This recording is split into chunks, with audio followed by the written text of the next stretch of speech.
2 or greater, Nessus 10.6.1 or greater, and have access to the Docker engine to install the web application scanner on a Nessus host machine. Assuming you already have a Nessus scanner and Tenable SC installed, you will need to install the Docker engine on your Nessus host. This can be done via download from the Docker website or through the appropriate command line entries, depending on your operating system. Refer to the Docker documentation for your operating system's command line entries. The Tenable documentation outlines the command line entries for Red Hat or CentOS-based installations. After Docker is successfully installed, ensure Docker and Nessus are running by issuing the appropriate commands for your operating system.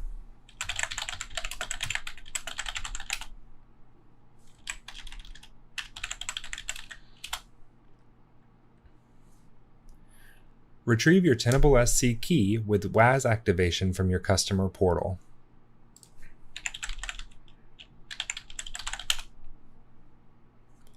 Apply your Tenable SC license and Nessus activation code in the Tenable SC as an administrator, and wait for the WAS plugin update to complete.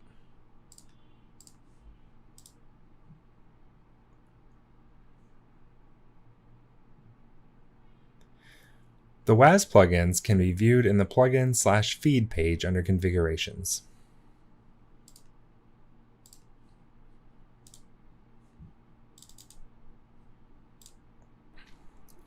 Once the WAS plugins are updated, add the Nessus scanner to your Tenable SC instance under the Resources tab. Fill out the appropriate fields and toggle the Web App Scanning Capable toggle to on.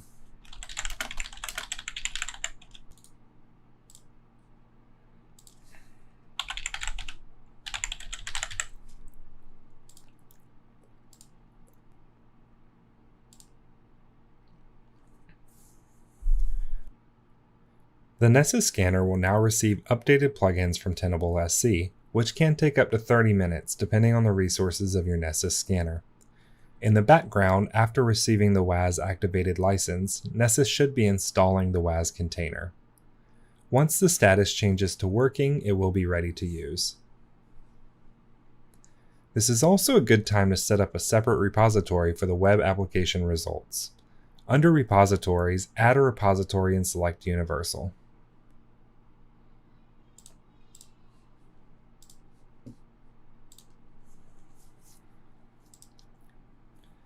Fill out the appropriate fields.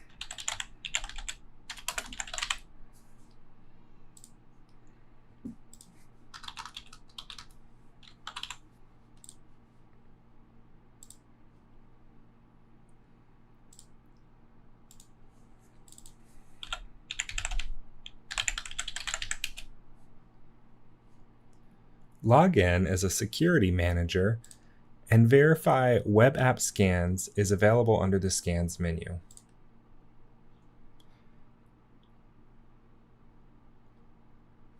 You can also check the scan policy to ensure that web app templates are available.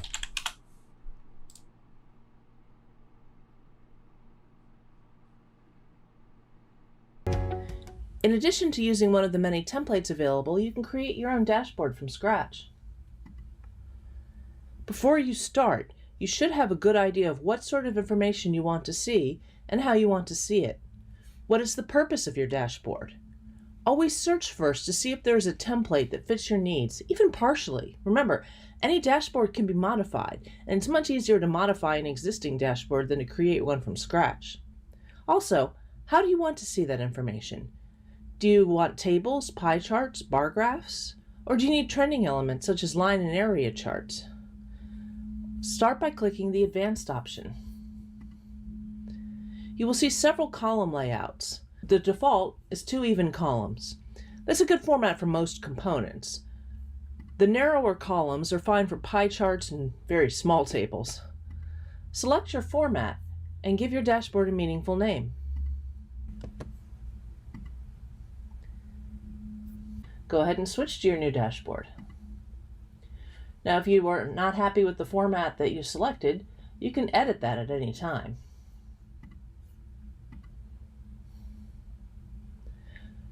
Next, you want to add components. Now, there are several ways to do this. Just as there are dashboard templates, there are several component templates that you can pick and choose.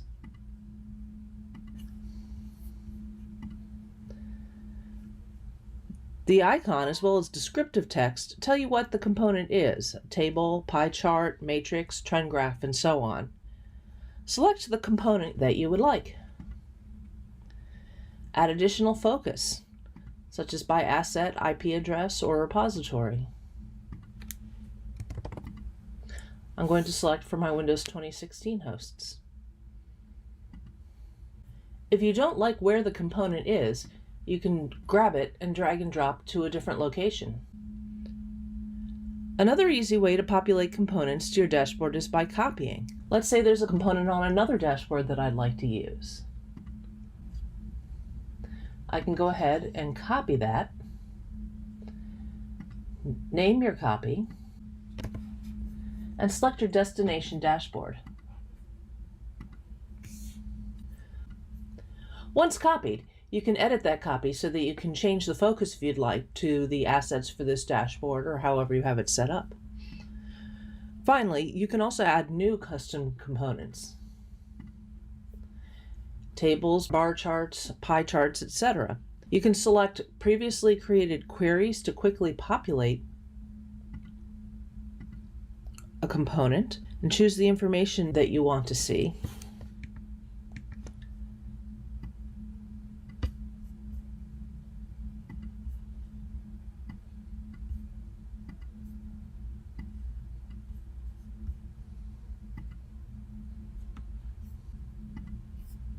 As you can see, custom dashboards are a very powerful analysis tool within Tenable SC. See the documentation for more information on specific types of components. Today, we'll be discussing the process of handling false positives in Tenable SC. Within Tenable SC analysis, there is the ability to accept risk and recast risk. This functionality is reserved to those who have access based on the built-in role-based access within Tenable SC. Depending on the view you are in, when clicking the setting cog to the right of the vulnerability that you believe is a false positive, you have the ability to accept risk directly from that view. When accepting a risk within the vulnerability summary view, you will make a comment to indicate why you're accepting the risk. You can have it set to expire, so it does reappear after a certain date. Then you have to define the repository in which the accepted risk will apply to. Because I am accepting the risk based upon the vulnerability summary view, the default is to be accepting the risk for all devices on any port. Now, if I were to accept the risk directly in the vulnerability view, so I'm going to jump to my vulnerability detail list. If I am accepting the risk directly within the detail view, it will be for an individual system. So the accept risk button will be available in the detail view, and you'll see the parameters will change and the target will default to the individual IP. The accept risk feature is available to accept for all systems, for an IP address, an asset, or the agent UUID. Now, if you do believe this is a false positive and you are determining why if this vulnerability is triggering in your environment, always double check the plugin output to see what our scanner or agent is using to validate that vulnerability exists. Always verify, and if this is truly a false positive, make sure to contact our support team with validation and proof to indicate that this is in fact a false positive. Otherwise, the accept risk feature is something that you can use to hide the vulnerability within your analysis view, your dashboards, and reports. Now, if I were to accept the risk for this specific system, I'll indicate false positive. I'll select it for my vulnerability data for this host, and I will hit submit. You'll be able to see all your accepted risk and recast risk under the workflow tab. Selecting accept risk, you're now able to see the accepted risk for that one specific vulnerability for this individual system. You do have the ability to view or delete the accepted risk rules at any time. Jumping back to my analysis, there's also the ability to recast risk. Now, this is not going to be removing the vulnerability from your analysis view. This will simply allow you to change the severity. So maybe you do want to have visibility and still be able to see this specific vulnerability, but you want to change it to an informational, you are welcome to do so. And again, this will apply based upon what view you are in. So if you're under the detailed list view, this will be recasting the risk for the individual system. Jumping back to my vulnerability summary, and if I were to recast risk, this will be default all devices. This is a quick overview of how to handle false positives within Tenable SC with our accept risk and recast risk functionality. In this video, I'll discuss the advanced host discovery policy options in Tenable SC.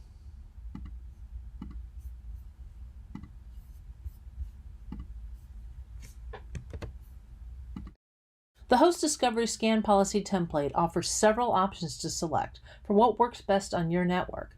In a previous video, Launch a Host Discovery Scan, we discussed a few of the basic options, host enumeration and OS identification. The Host Discovery Policy can do much more, however, such as enumerate all the open ports on your hosts. It's important to note that any option beyond simple host enumeration can impact your Tenable SC license. Common ports instructs the scanners to scan approximately 4,790 commonly used ports. The list of ports can be found in the Nessus-services file on a local Nessus scanner. All ports means just that, all 65,535 ports.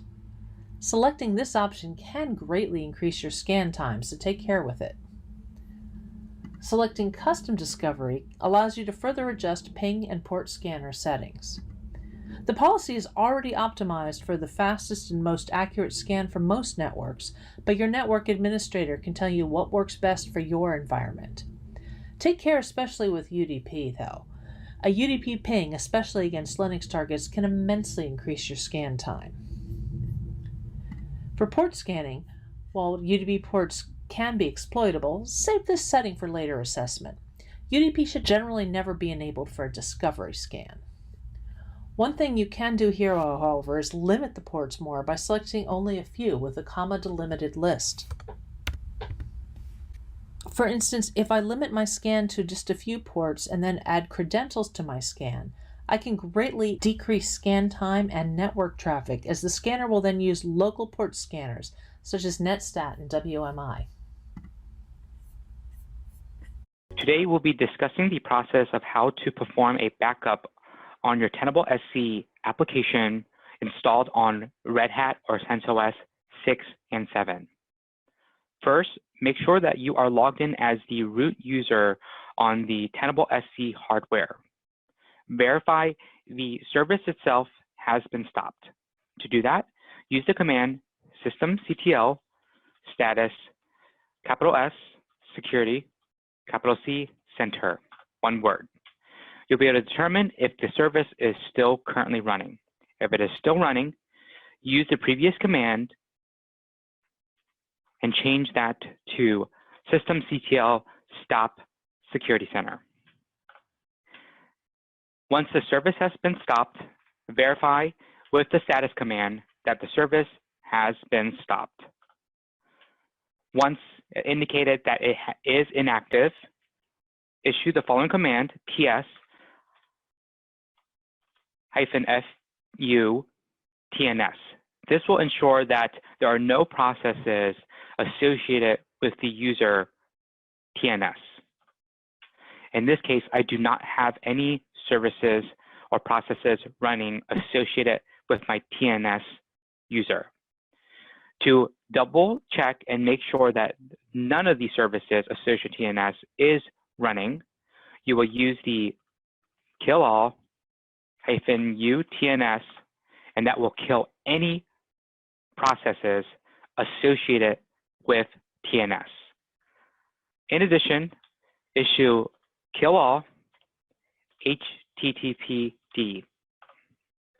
Once you have issued that command and ensure that HTTPD is not running, you can proceed with creating a backup. The command we will be using is tar to create a backup and compress the file. We'll be using tar-p ZCF, which will preserve permissions, gzip, create, and a file archive for the SC directory, which is where Tenable SC is installed. Provide a name for the backup, /opt SC. You will just hit enter and let that run. Once the process has been complete, you can verify the backup is not corrupt by using the tar command -tvf as in Frank, and that will list all files in the archive verbosely. You'll just type in the backup name, let that run, and it will go through the process and verify that the backup is not corrupt. Once this has been verified, move the backup file to a secure location, and that is the process of creating a backup for your Tenable SC application on a Red Hat or CentOS 6/7 system. This video will cover analyzing individual scan results. To begin, navigate to Scans and Scan Results. Here you will see a list of all scans that this user has run. Click on the scan to view the results. A few navigational items to note here is that the default view is a vulnerability summary, which provides the plugin ID, plugin name, plugin family, severity, vulnerability priority rating, or VPR, and the number of hosts that are affected. On the left side is the filtering pane, which you can open by clicking the arrow. Here you can add or remove filters to narrow your search results. For example, you could create a simple filter for medium, high, and critical severity levels.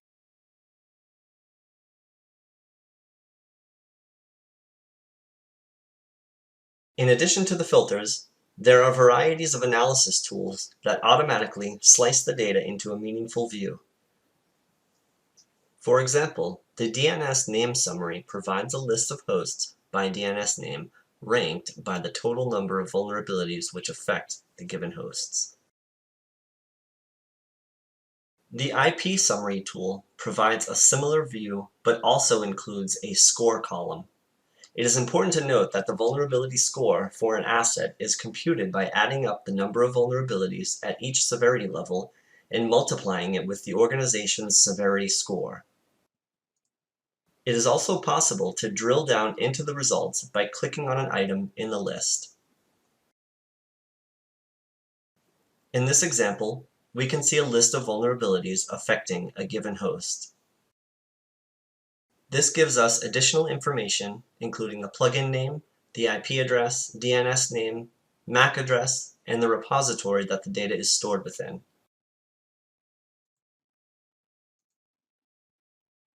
Clicking once more on an item in the list gives us a detailed view with an overview of the vulnerability description, solutions for remediation, raw plugin output, as well as CVSS details and additional metadata. You will also notice that the filter on the left-hand side gets populated automatically as you drill down further.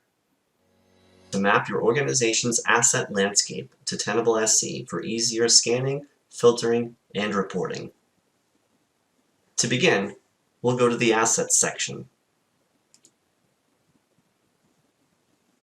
There are a variety of pre-built asset lists in Tenable SC, including common ones for Linux and Windows operating systems.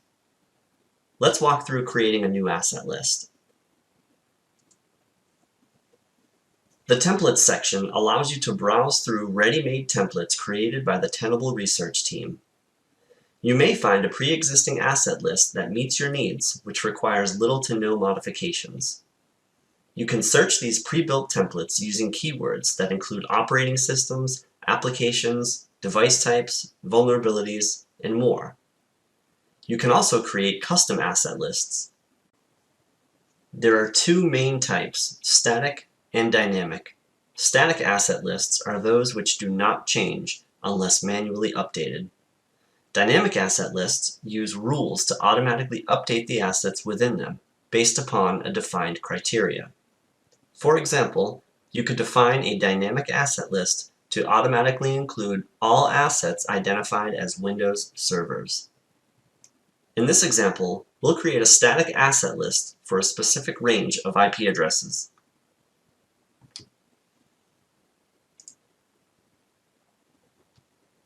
Provide a name and optionally a description and tag. In the IP addresses section, you can specify individual IPs or ranges. You can also import a list of IP addresses that you may have exported from another asset management tool or a spreadsheet.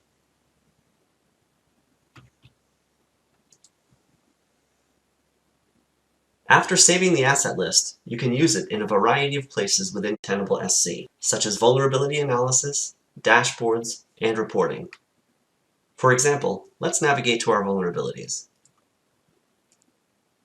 To use the new asset list, create a filter.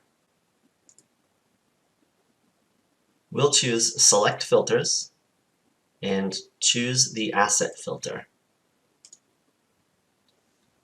Click on the new asset filter, and you can start typing the name of the filter or scroll through the list.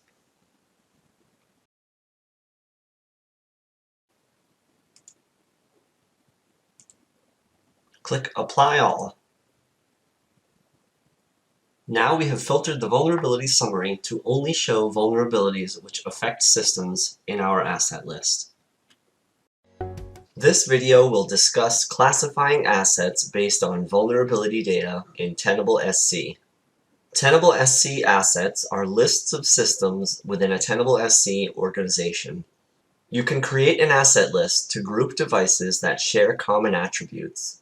Then, you can use the asset list throughout other workflows in Tenable SC. To begin, navigate to the Assets section. There are a variety of asset lists which are added by default for device types and operating systems.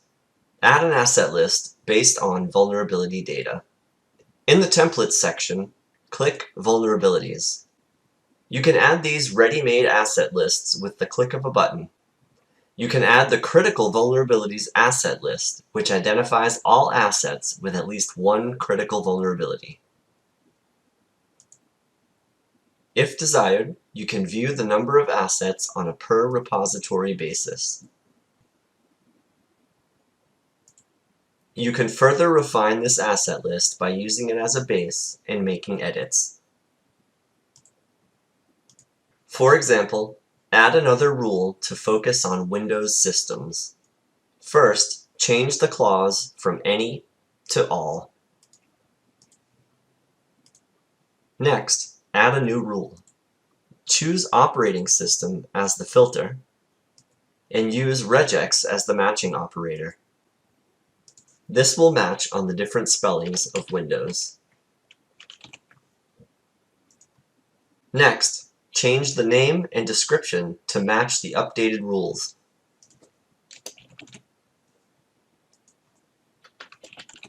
Now save the asset list. You can see the number of matching assets has dropped significantly due to the added filter. You can also use different types of asset lists to refine the dataset. The combination asset list is a good example of this. For example, to identify critical Windows assets that are also in a specific location, you can leverage a static asset list which has already been created for the corporate headquarters.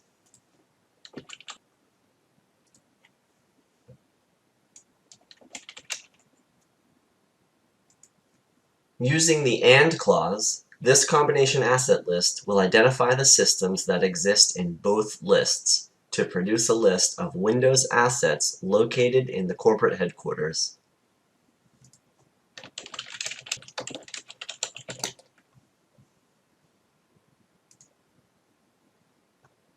As you can see, this combination asset list has narrowed our systems down to 2 hosts that exist in both the corporate headquarters and match a Windows operating system as well as have a critical vulnerability.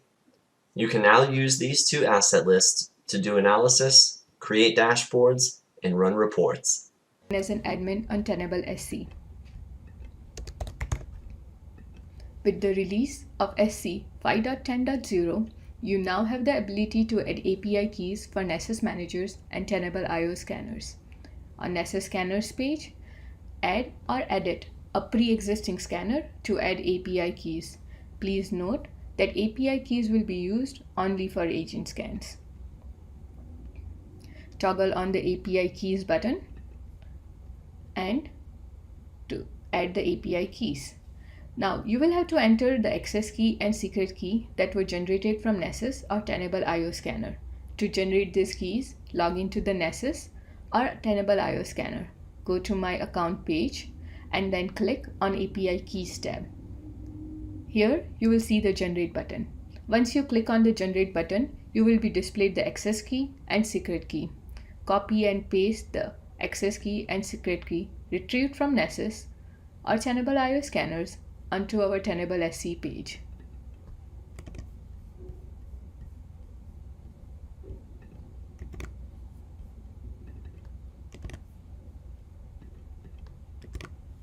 Click on Submit.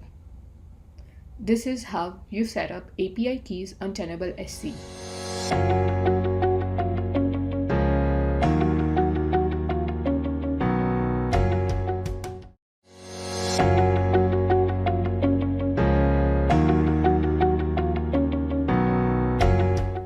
In this video, I'll discuss how to set up the Lumin connector for Tenable SC. This will import Tenable SC data into Tenable Lumin, giving you a much fuller picture of your cyber exposure.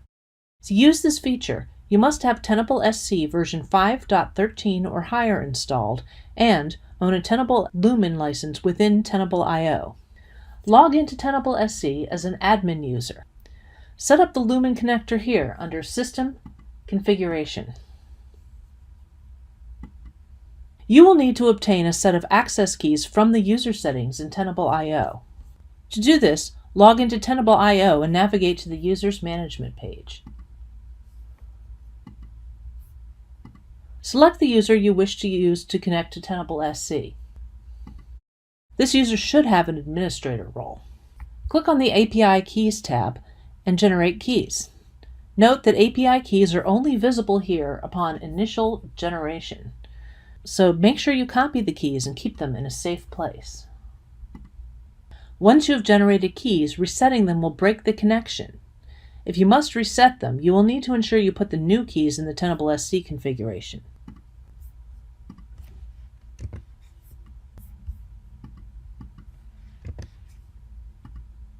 Select the repository or repositories to sync to Tenable IO. You can select multiple repositories, or you can create a dedicated repository to sync.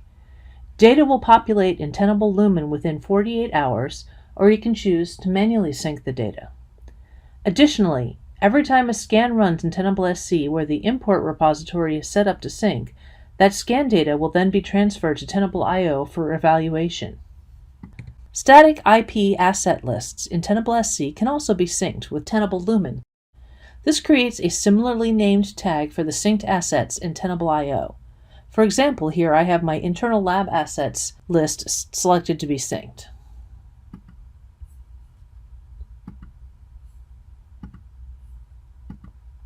In Tenable IO, I can then sort on this tag.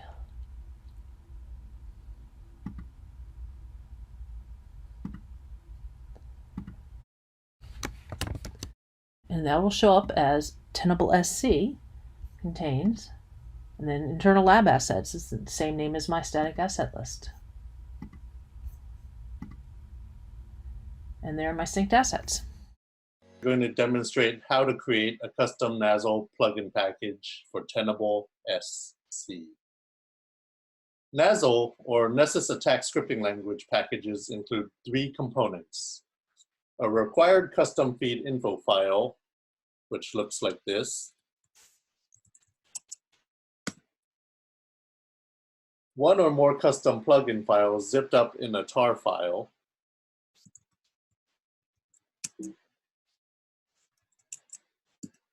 and optionally a certificate of authenticity or CA file. Once you have all of those three components, we're going to gather the files together into another tarball.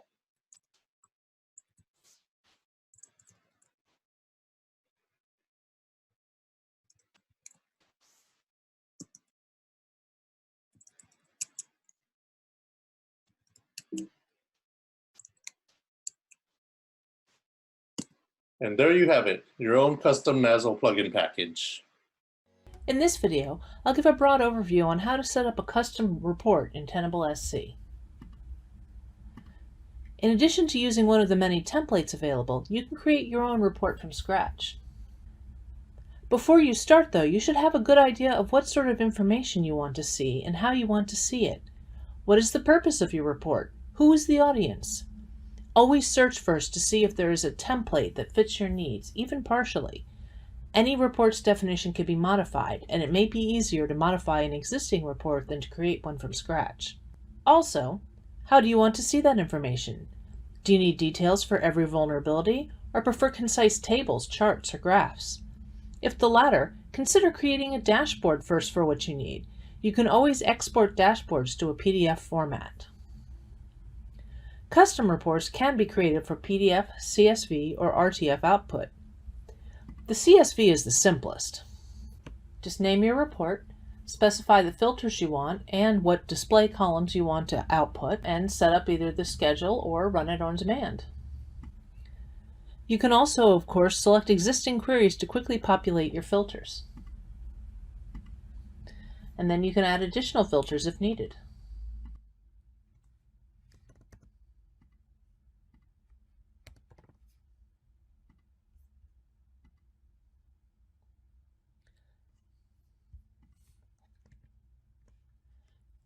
You can set up a distribution to email to somebody and save.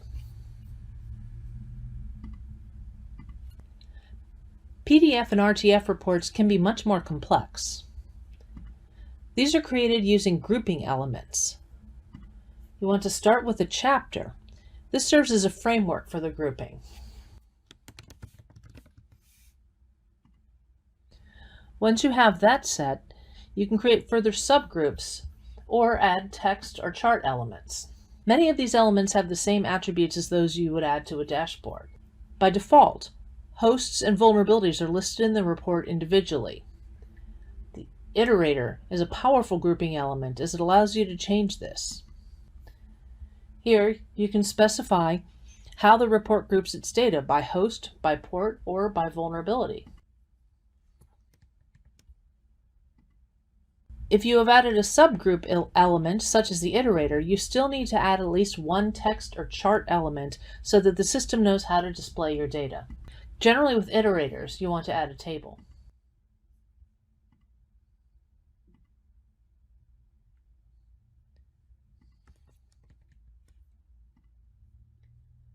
Template chapters are also a very useful tool in report building. These are made of pre-made groupings that cover a wide range of subjects. Much like a report or dashboard template, you can narrow the focus of the template chapters as needed.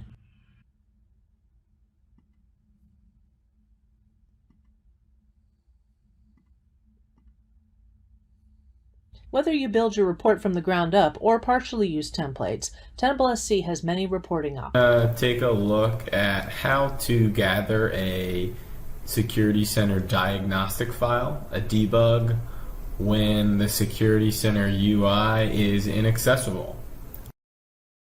You can see I have Security Center that is inaccessible. I can't really do anything. And actually what I did is I stopped the Security Center service just for the purpose of this video here. So you see when I refresh, it's just not coming up. And that's because the service is stopped. But if you have, for some reason, some other reason you can't access it and support is asking for a debug, this is what you can do. So there's actually one command, which is actually right here. And I'll actually type it out instead of just casing. It's relatively simple here.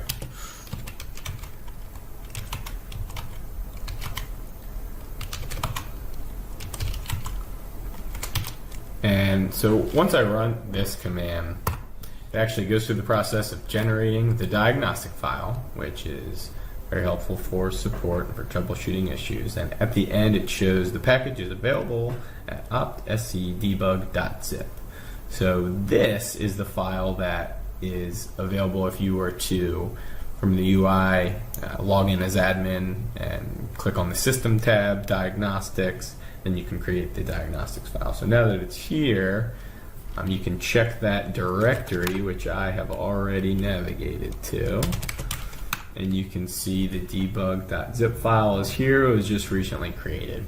So after you have this, you can share it with support, and you can go from there. New user in Tenable SC, first log in to the user console with an account with the proper permissions. In this case, we're logged in with an account in the Security Manager role. Next, from the top menu, select Users. From the drop-down menu, select Users, and we are now in the User Management console. Select the Add button from the top right corner of the console.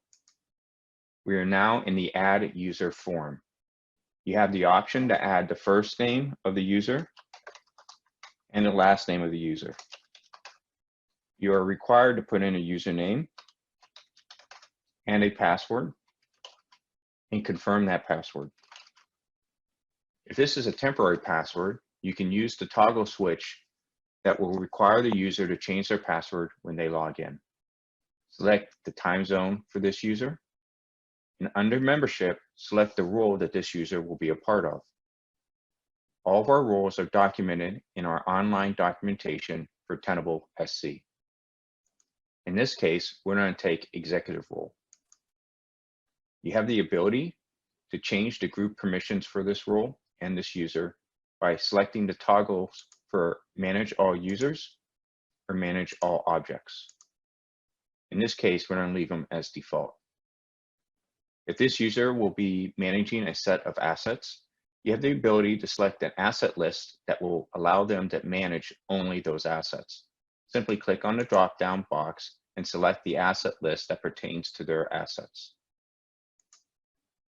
Finally, you have the option to add additional contact information for this user. When complete, select the Submit button.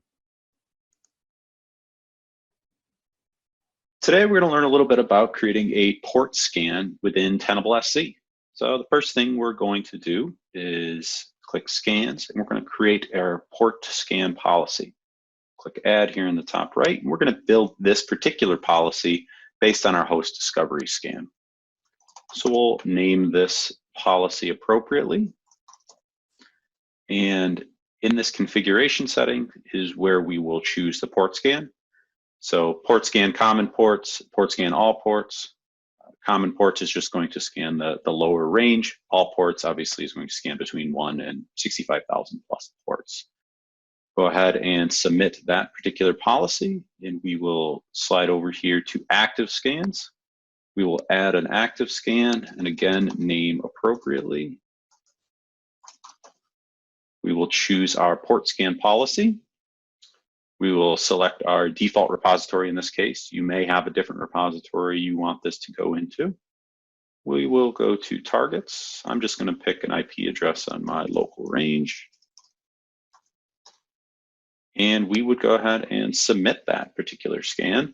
In order to kick the scan off, we would hit this launch button over here. I'm going to show you how to create reports in Tenable SC. We're going to show you two ways of creating the report. You can create a report directly from here. You go to Options, drop down, and choose Send to Report. I'm going to name it Demo VPR Summary, and we're going to schedule this now and hit Submit.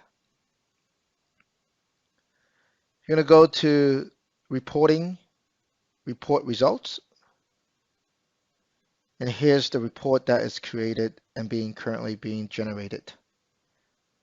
Next, you're going to go to reporting on the top. This is a second way of creating the report. We're going to go to reports,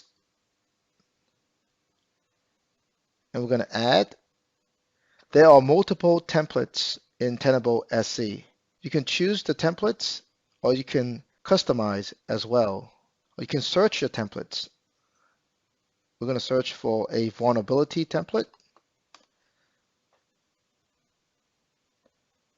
Let's choose the top 10 executive report template. In the template, you can customize based on either all systems or your assets, IPs, or repositories. We're going to choose all systems and add.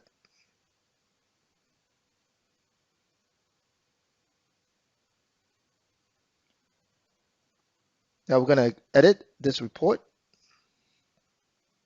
call it demo. And you have the option to add logos and so forth here. And continue to edit and define the particular report based on different paragraphs. And a distribution using emailing or sharing among the team. Then we're going to hit submit.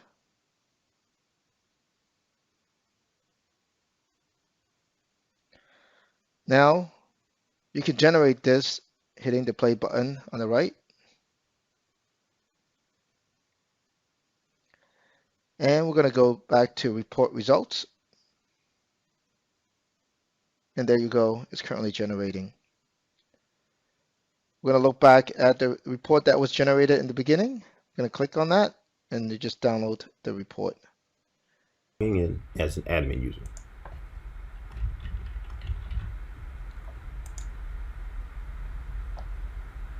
We will click on System Configuration and click SAML button. We will now enable SAML and fill in the SAML settings. These SAML settings are provided by your identity provider, so please contact them for the information for these fields. We will save these changes and now click back on the SAML button. Below, there will be an Download SAML Configuration XML button. We will click this button in order to download the information to upload to our IDP. We will now log out and log in as a security manager. Please note now that SAML is enabled, we have the sign in using identity provider.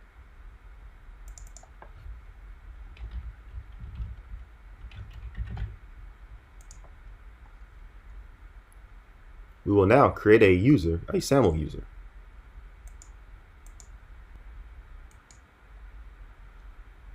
We will change the type to SAML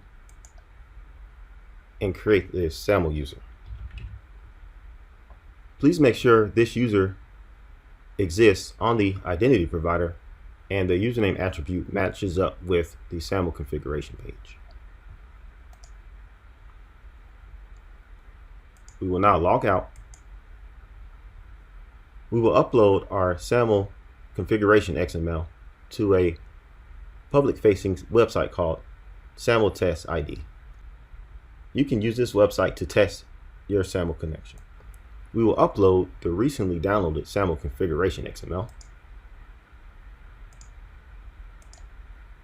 and click Upload. Now that this file is uploaded, we will go back to our Tenable SC instance and log in as a SAML user. We will click the sign in using identity provider, log in,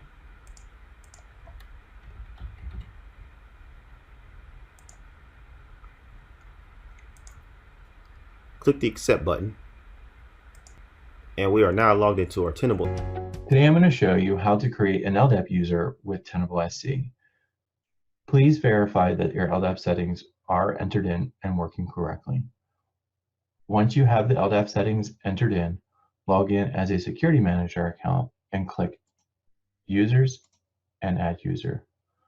We will then select LDAP, do a search for the LDAP user, fill in the required information, any additional memberships, group permissions, asset list ranges.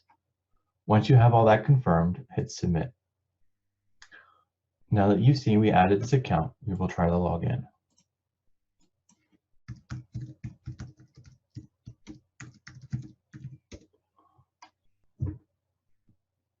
Please note that when you are creating your LDAP settings, the account needs to have access to the OU where those accounts reside. In this video, I'll discuss how to create reports from templates in Tenable SC.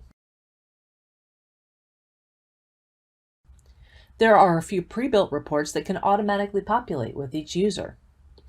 In addition, Tenable provides several report templates within Tenable SC. These templates are updated and added to regularly via the feed. Similar to dashboard templates, they are categorized by type. You can also easily search for templates. For example, if I want to know which reports will provide information on my malware-related vulnerabilities, I just type that term in, and then press enter. Some reports can also be identified from a search by terms used in tags. Here, you can read a brief description of the report, as well as identify which sensors, products, and data types are required for the report to work more effectively. Let's look at the Malware Indicator report. This only requires data from a Nessus scanner. To add the report, simply click anywhere on the tile. Once you select the report template, you are given a further option to focus the report. By default, all systems are targeted. You can focus all elements of the report further on a specific asset list as well as optional repository, IP range or optional repository, or just a repository. I'll focus my report on Windows hosts that are in my active scans repository. Then update the title accordingly.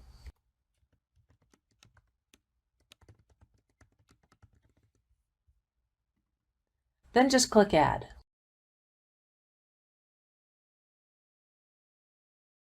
By default, the report is created with an on-demand schedule, meaning you would need to manually launch it.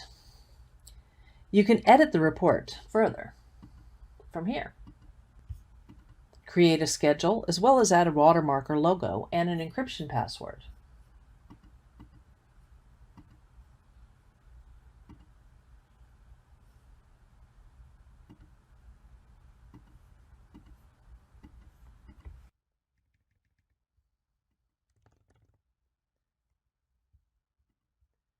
You can also set the report up to automatically email or share the resulting PDF with other Tenable SC users, or even outside email addresses.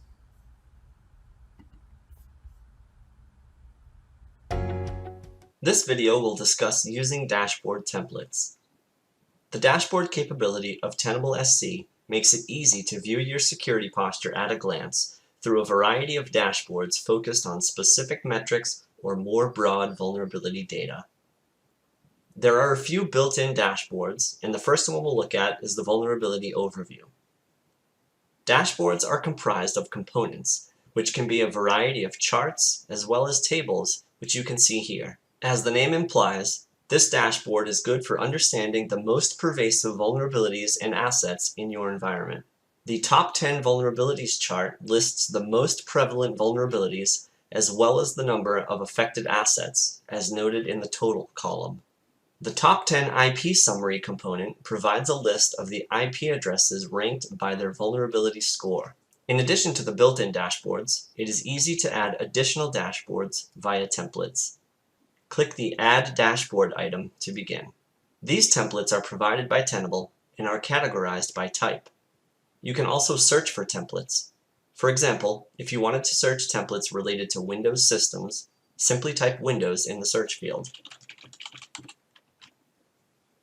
Here, you can read a brief description of the dashboard, as well as identify which sensors, products, and data types are required for the dashboard to work most effectively. For example, the Credentialed Windows Scanning Dashboard template only requires data from a Nessus scanner. To add it, click the arrow. You have the option to narrow the focus to specific assets, as well as define when you would like this dashboard to update. After doing so, click the Add button. The dashboard will begin to update and populate the components. You can switch dashboards at any time by using the Switch Dashboard dropdown. And when you are ready for advanced usage and customization, you can use the Options menu to customize or create new dashboards. So I have a host discovery policy, and we'll click to edit just to view. For the most part, everything for this policy will stay as default as the instructions show. So once that policy is saved, it will be an available policy for your scans. So what you would do after creating the policy is create the scan. So what you would do is you'd click Add up here, and you would use the policy that you recently created. Now I created this scan already, so I'm just going to take a look at this scan. You can see I use the policy here. I have a scheduled host discovery scan every day in the morning, so it repeats frequency daily, every day. I could have it do every other day if I wanted. And really you can set this up in accordance with your asset list. And really just how frequently you're able to run host discovery scans, or how frequently you want to check your environment for new hosts. So in here what you would have is set up your scan zone. For our case, automatic distribution's fine. The repository, this is my main vulnerability repository. In the targets, I just have the subnets I'm looking to scan, no credentials in this case, and I have a report configured for this, but that's not necessary. And then you click submit. So now this scan will run just about every day at 1 a.m. So we have the policy created, we have the scan created. So let's take a look at the asset list. So what you would ordinarily do is click Assets, click Add to make a new asset, and you would want to make a dynamic asset list. Now I have done this already, so I will show you mine here. And this is, to me, it's a pretty important list to see, to stay on top of, so I like to be able to see it right at the top. And then, as you can see, my asset list has been working. Currently has 7 new hosts that's been detected. So let's take a look at the asset list to see what is defined for this list. So just the name, description, and really just one asset definition here.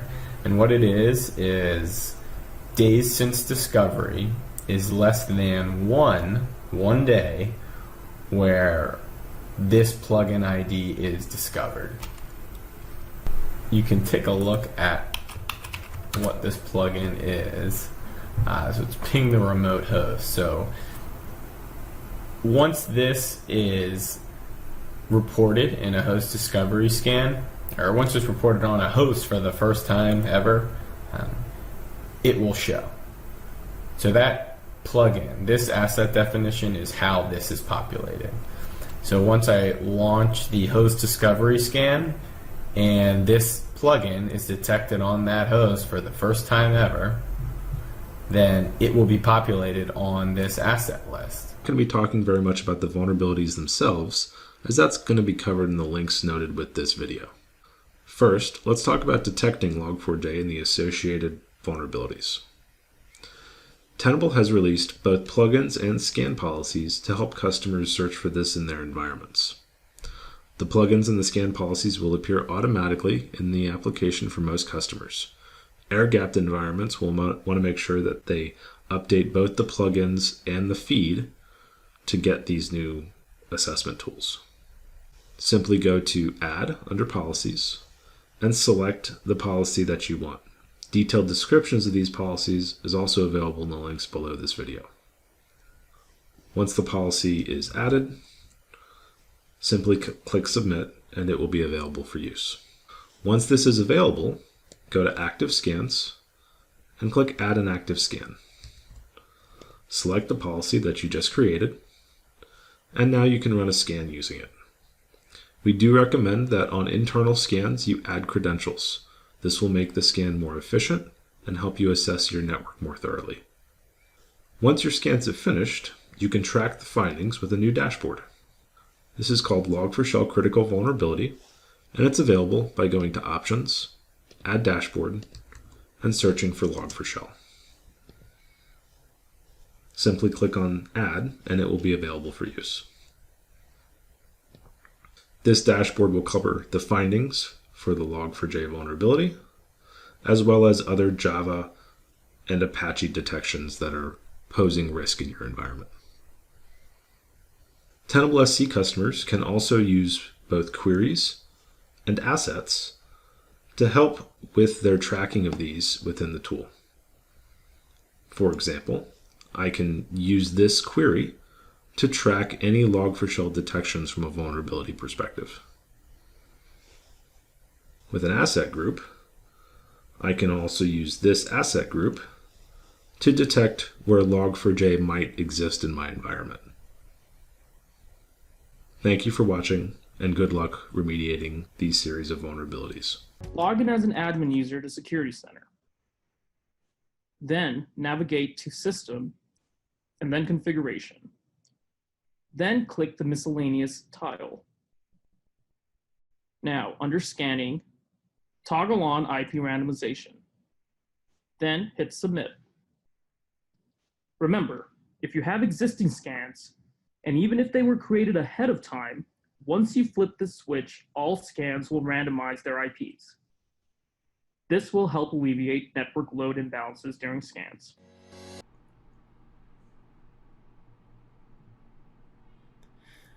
The WAS plugins can be viewed in the plugin/feed page under Configurations.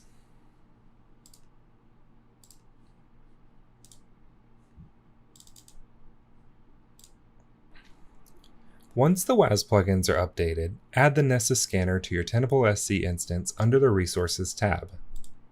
Fill out the appropriate fields and toggle the Web App Scanning Capable toggle to On.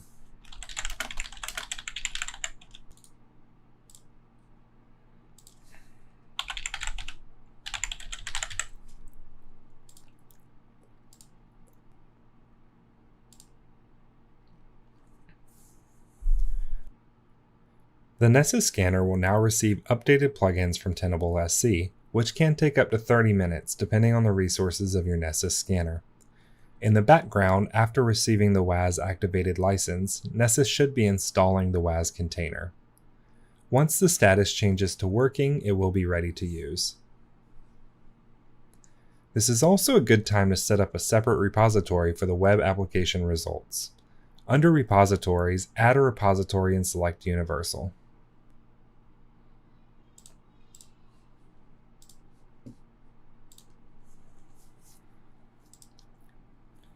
Fill out the appropriate fields.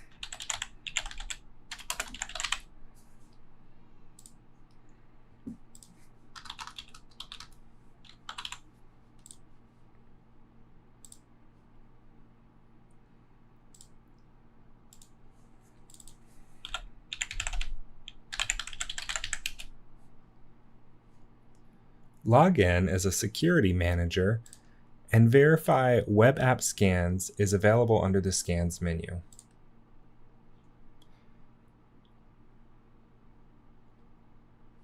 You can also check the scan policy to ensure that web app templates are available.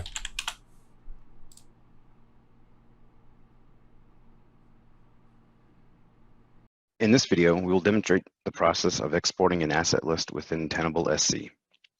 Within the GUI, click on Assets on the top navigation bar.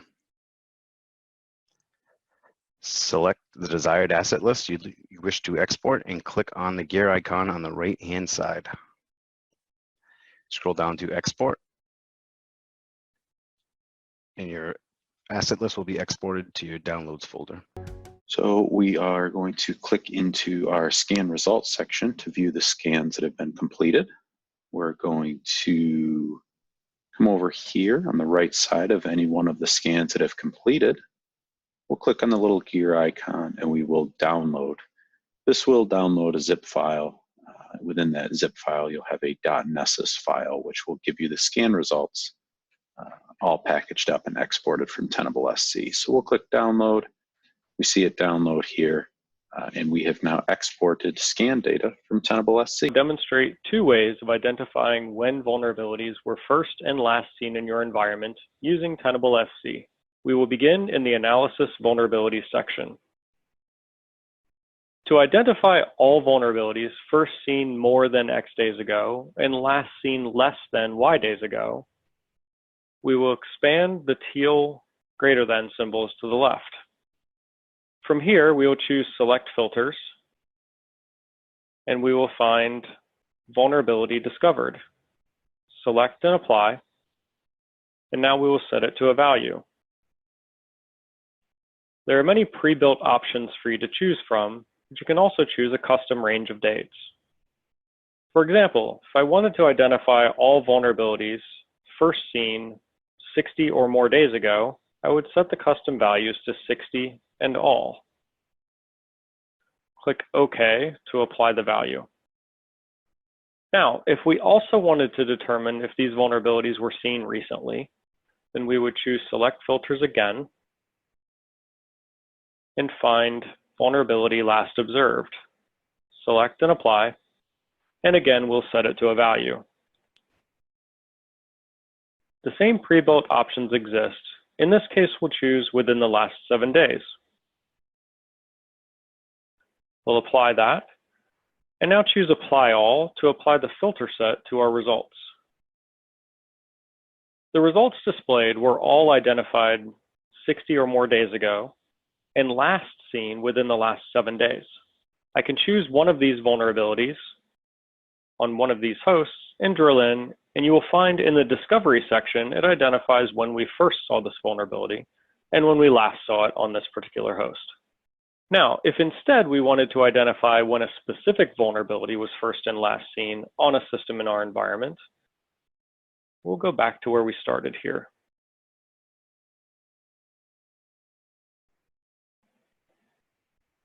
Apply these changes.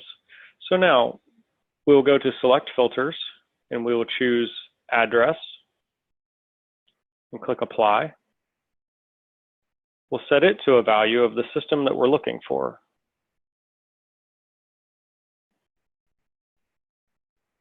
OK to apply that. And now we'll choose Select Filters and we will find the particular plugin ID we're looking for. You could also search by plugin name or CVE or other similar terms. I'll use plugin ID for this demonstration. Set it to a value, OK to apply, and then choose Apply All. Now we've found our one vulnerability on our one system here, and if we drill in, you'll find the familiar detail page with the Discovery section in the top right. In this video, I'm going to be going over some of the new features in Tenable SC 6.0. The features today are both available in an SC and SC+. Universal Search allows customers to quickly search for vulnerabilities and pull back all known vulnerabilities from the Tenable Vulnerability Database. This includes vulnerabilities by CVE that Tenable has coverage for, or Tenable has no knowledge of via our Tenable Vulnerability Database, or TVDB. Let's start off with CVE 2022-1529. In this specific CVE, Tenable has coverage for, and you can also see all of our hosts that are impacted by this CVE. We can even scroll down to the bottom and look at all plugins that fall under the CVE coverage. We can also look for vulnerabilities in CVEs that Tenable may not have current coverage for.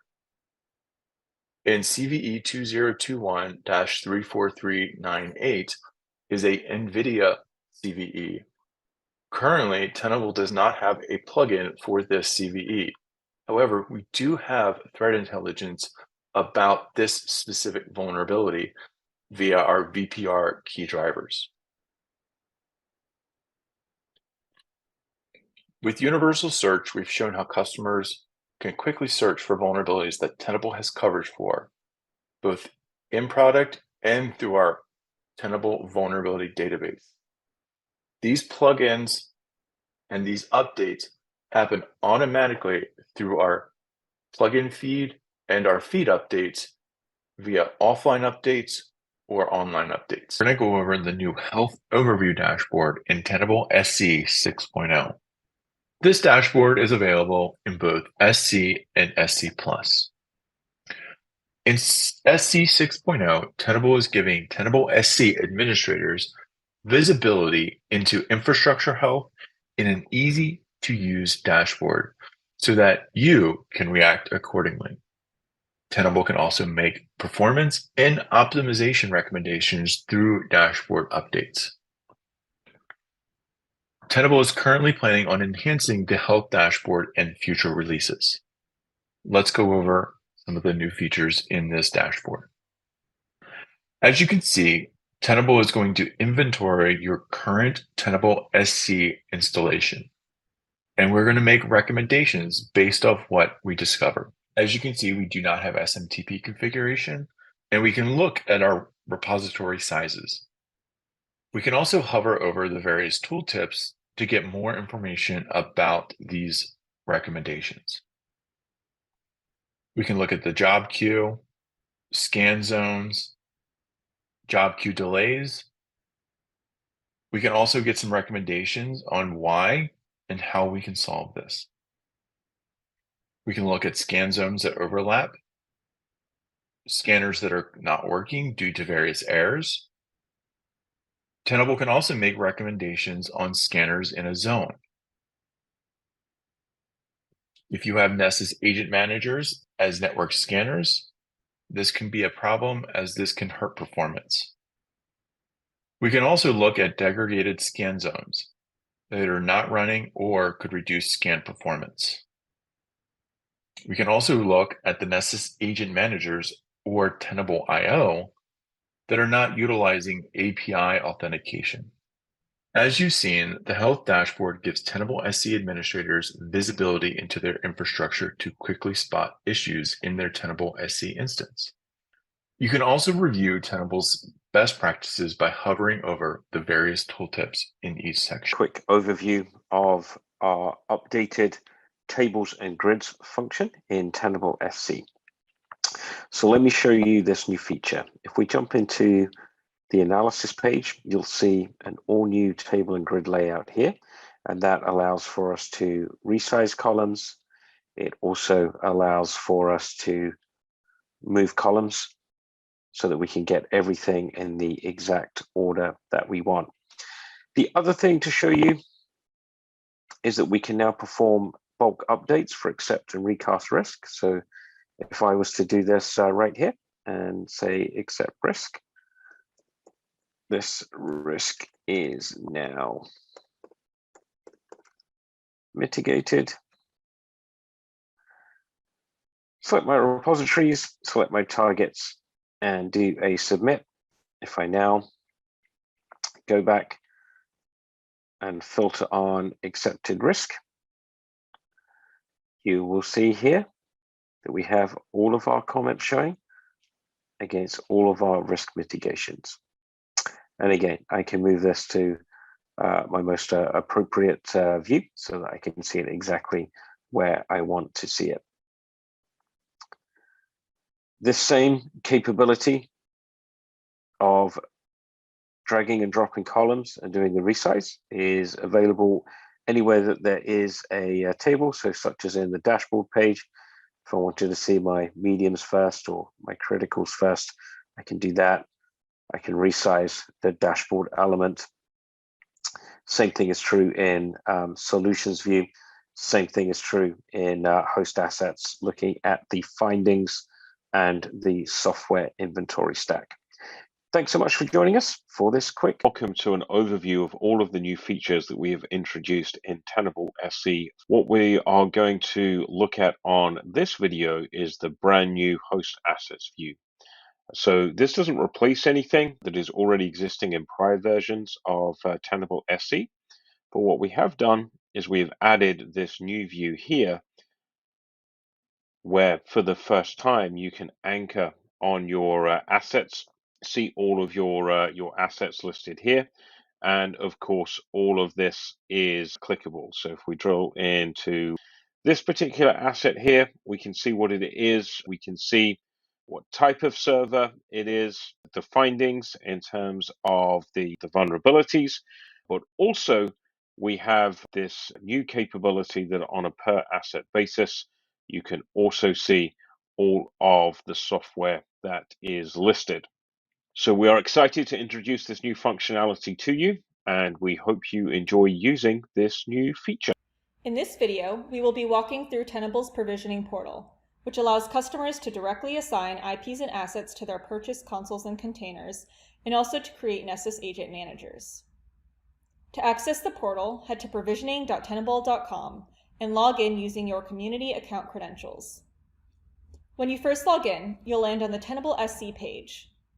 The flows for Tenable SC and Tenable SC CV are the same, so we'll just walk through the steps for Tenable SC, followed by those for Tenable IO.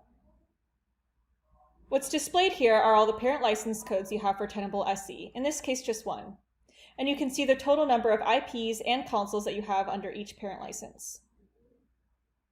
When you click on a particular parent license code, you will see all the child consoles that are grouped under that parent. To create a console, use the Add Console button in the upper right, optionally set a label, and either use the slider bar or type in an IP count to set the number of IPs. To edit a console, hit the three dots, select Edit Console, and then use the slider bar again or type in your number of IPs to adjust the IP count. If you reduce the number of IPs, those will be freed up to be used on another console.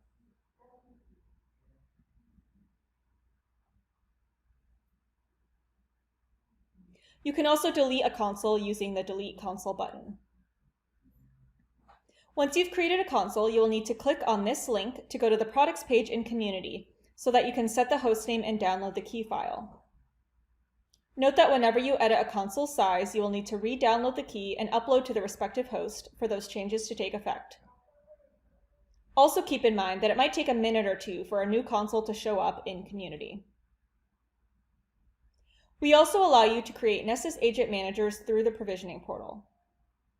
While you can purchase standalone Nessus agent managers, we allow you to create one on-prem agent manager per child console, as well as one cloud agent manager per parent license. To create an on-prem Nessus agent manager, click on the three dots and select Add On-Prem Agent Manager. Your Nessus agent manager will then appear in Community. Alternatively, to create a single cloud agent manager associated with your parent license, navigate to the Cloud Agent Managers tab and use the Add Cloud Agent Manager button on the upper right to create your agent manager. Just note that you will be asked to specify a unique email address, as is required for the creation of any cloud container.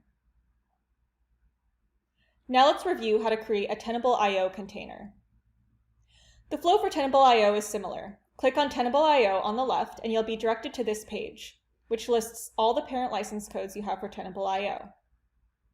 When you click on a particular parent license code, you will see all the child consoles associated with that parent code. Note that in this case, child consoles are synonymous with Tenable IO cloud containers. When you create a console in the provisioning portal, a cloud container is spun up on the fly, and thus you will be asked to specify a unique email address for the Tenable IO container. You will also be given the UUID for the container.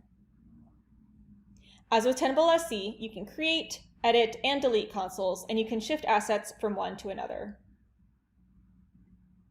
And that is it. Just a few minutes and your new Tenable product is... We're going to talk about the new Tenable One configuration that was released in Tenable SC Plus 6.1. This new configuration allows Tenable One to use the unique identifier, or UUID, instead of an IP address when sending data up to Tenable One. This allows us to limit the data duplication in Tenable One. To get started, we need a few things. In Tenable One, log into Tenable IO, go to Settings and My Account. Under API keys, click Generate. This will generate an access and secret key. Please store these in a safe location. In Tenable SC, log in as the main admin account. Go to System, Configuration, and Tenable One. You will then put in your access and secret key and click Test Connection. Once we are successful, it will say connected to Tenable One. Please note that we require outbound over 443 to cloud.tenable.com. You will need to synchronize the repository for all of your vulnerability data. Please note it will take up to 4 to 6 hours to populate the Tenable One data. You will then need to synchronize your assets. We support both static and dynamic assets. This allows you to create custom tags based off of your current assets within Tenable SC+. In Tenable SC+, the configuration allows you to manage and view all of your analytics in Tenable One and Tenable One Enterprise. You can also view your Tenable One data and scores under System and Tenable One Data. This also gives you a history of what was uploaded and any errors that occurred during the synchronization. We have lots of information in our Tenable One YouTube education channel, along with our documentation on docs.tenable.com. To do large-scale vulnerability management, they can use the Tenable SC console to centralize scanning and information gathering from multiple sources into one holistic platform. For the majority of security programs, this process works well, but of course, there are outliers. For organizations that have requirements to scan hundreds of thousands of assets or utilize multiple Tenable SC consoles, Tenable has released Tenable SC Director. With Tenable SC Director, you will be able to link multiple Tenable SC consoles to it for a centralized administration platform to monitor the health of Tenable SC consoles, scanners, and plugins of attached consoles. Diving deeper into the platform, an administrator is able to see the health of each individual Tenable SC console and their applicable scanners to include version, status, and plugin sets. Each one of the Tenable SC consoles that has been linked can be drilled down into to view the scans and their jobs, or the administrator can see every scanner in one list. One of the most powerful capabilities is the ability to monitor scan jobs across multiple Tenable SC consoles and scanners to include their status, IP counts, instance, and policies. This is a powerful tool for troubleshooting scan issues across large organizations and ensuring that your vulnerability management program's SLAs are met in a timely. Welcome to the Tenable Security Center Product Education channel. In this video, we're going to review the Tenable Web Application Scanning vulnerabilities within Tenable Security Center. Now, let's assume that you've already run a few web application scans, so head over to the Scans section of Security Center. While I only have a few web application scans and a few vulnerability management scans that have been imported, so it's easy to look through them, you may have hundreds of total scans, so you may want to filter down. It's important to remember you can filter down by type, such as web application. Let's go ahead and review the results of one of these scans.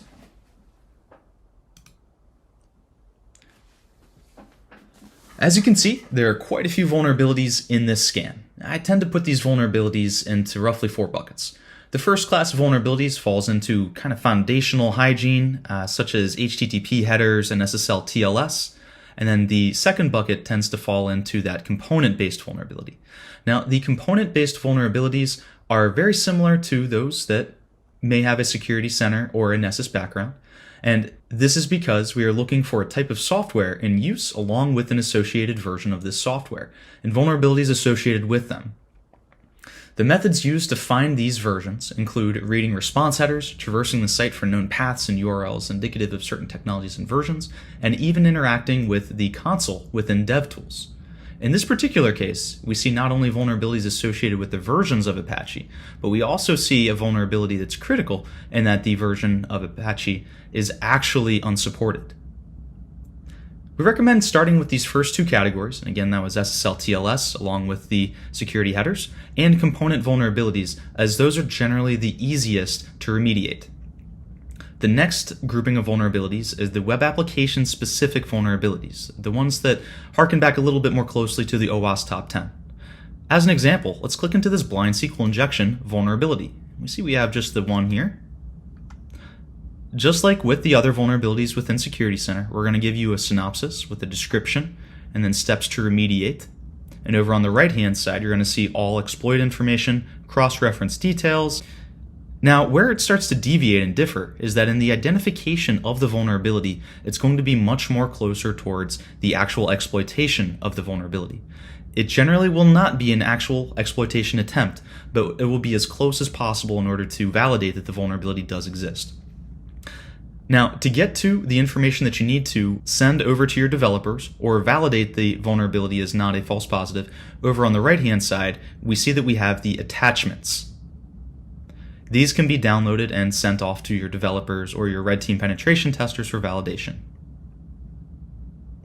Lastly, I want to point out some of the really useful informational level plugins.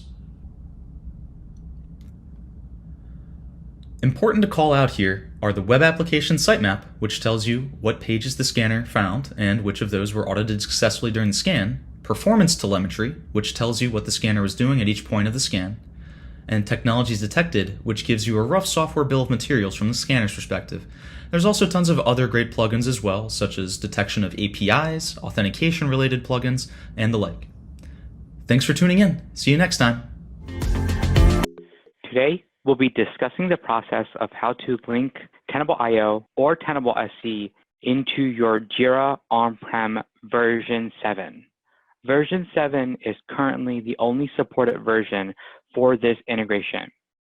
You'll first go to our downloads page, which is tenable.com/downloads. Then go to integrations and download the Jira on-prem plugin for Tenable.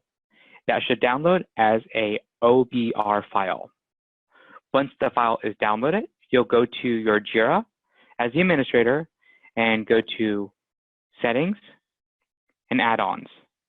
Then you'll be taken to Manage Apps and you'll upload the OBR file.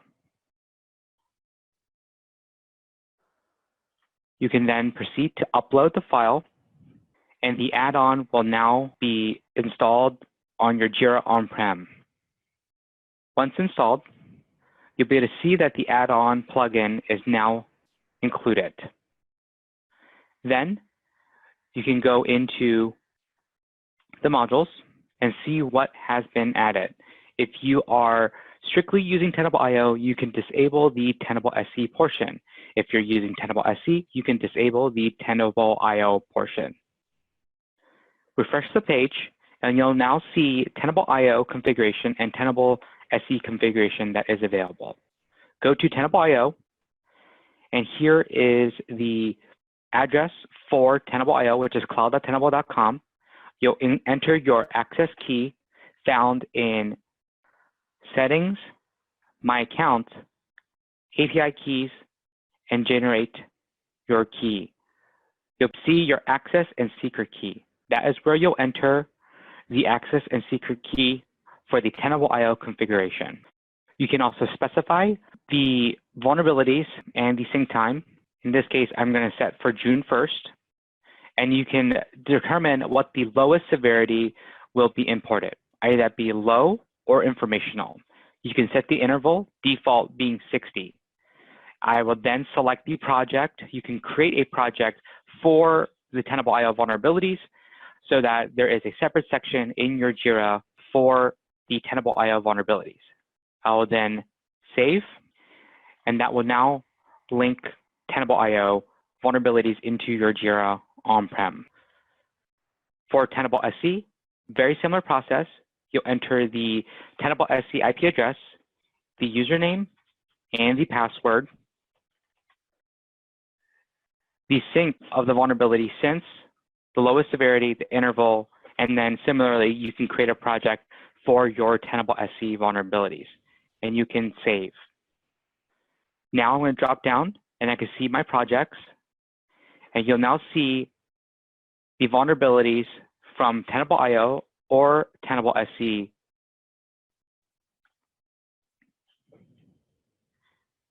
available in each of your projects as a ticket or issue. That is the process of adding Tenable Jira on-prem plugin version 2 to Jira version 7. In this video, I'll discuss how to launch a compliance scan using Tenable SC. Compliance is an adherence to a specific baseline configuration for hosts in order to meet regulatory or business requirements. Tenable provides many audit files that can help you measure that configuration. Several industry standards are supported, including PCI, CIS, HIPAA, DISA-STIG, and more.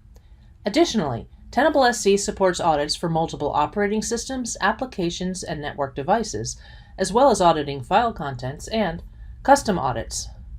A compliance scan in Tenable SC has several requirements. On top of the import repository and targets, you need an audit file, a compliance scan policy, and credentials. Start with the audit file. There are several templates available depending upon the type of audit you wish to perform. The advanced option allows you to upload a customized audit file. Additional audits, as well as documentation, can be found on the Tenable community page. I want to run a CIS audit against my Windows Server 2016 systems, so I'll start with the Windows category and search from there.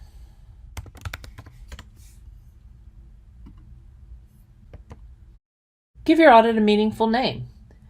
Note that several audits, such as this one, also give you the option to further customize some settings. Once you have added the audit file, create a scan policy with that audit. The policy compliance auditing template is best for most types of compliance scans. Be sure to add the audit or audits you wish to run on the Compliance tab.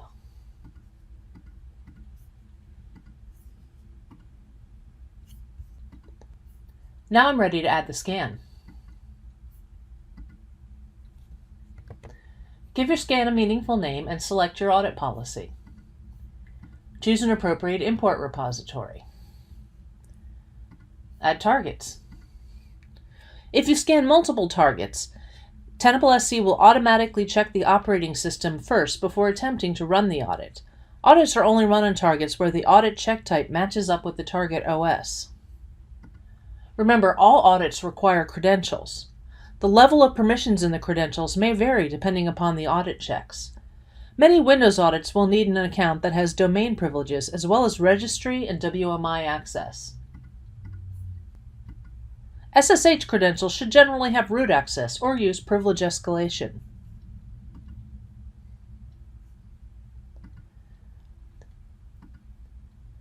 Compliance results will display as severity info, medium, or high. Checks with a severity of high indicate a failed check. Checks with a severity of info indicate a passed check, and checks with a severity of medium indicate a warning, meaning that the check could not run for some reason, such as a registry key or a file was missing. You can focus on various checks using filters.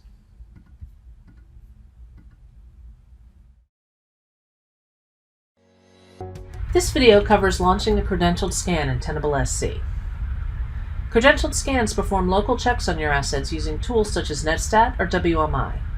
This provides the most comprehensive and reliable data.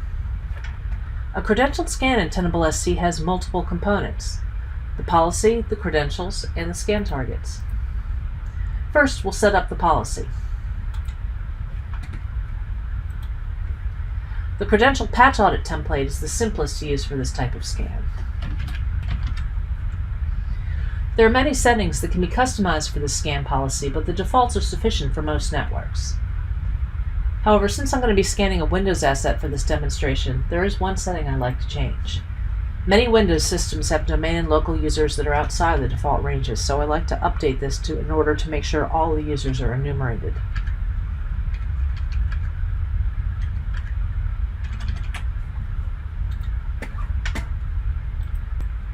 Next, ensure you have access to the correct credentials. Best practice is to use a separate account just for scanning in order to keep accurate records and audit trails. In this case, you can see that I already have some credentials that have been shared with me by the Tenable SC administrator. However, if I don't think that these are the correct credentials, any user can also add credentials here.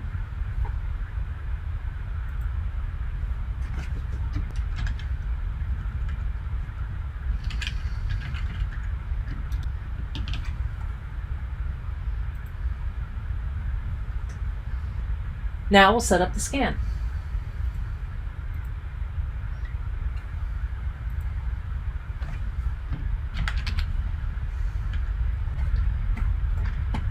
Select the policy that you just added.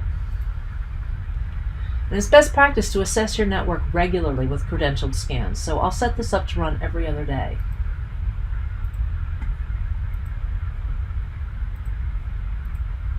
On the Settings tab, make sure you select the correct repository for your intended scan targets. I've already defined an asset list for my internal Windows targets, so I'll choose it here.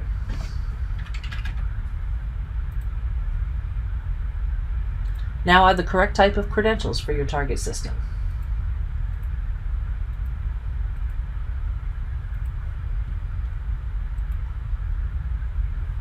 Now, if you'd like, you can add more than one credential.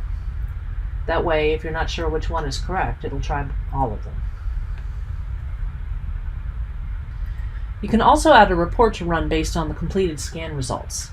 There are many ways to do this, however, report creation is outside the scope of this demonstration. I do have a report set up in this case that will automatically email results to my Windows team, so I'll select that.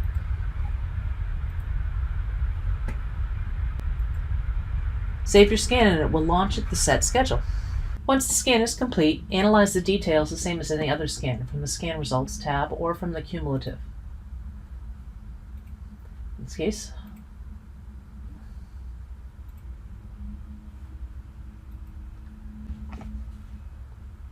I'll analyze the same asset that I've scanned that will be imported. You see that there's a great deal of local checks that have run, and my VPR score shows that I need to get to remediate. Making a discovery scan in Tenable SC. The goal of this video is to conduct simple identification of assets within your network. To begin, we need to create a scan policy. To do this, we'll navigate to the Scan Policies section. Create a new policy. There are a variety of templates to choose from for different scanning needs. In this scenario, we'll use the Host Discovery template.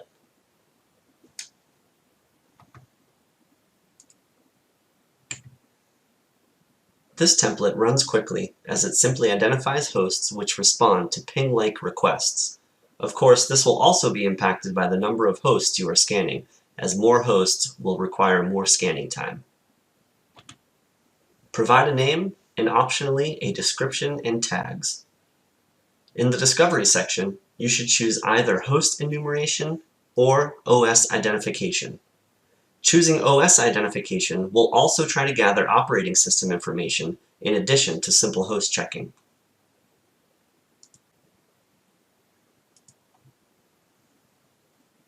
Now that we have a policy, we can create a scan. We'll navigate to the Active Scans section and add a new scan. After providing a name, we can choose the policy that we just created. If you'd like to run this scan on a schedule, you can also define that here as well. Next, we'll go to the Settings section.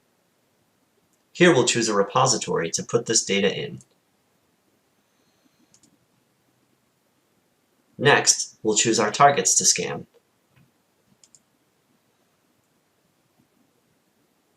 We'll change our target type from assets to IP and DNS name.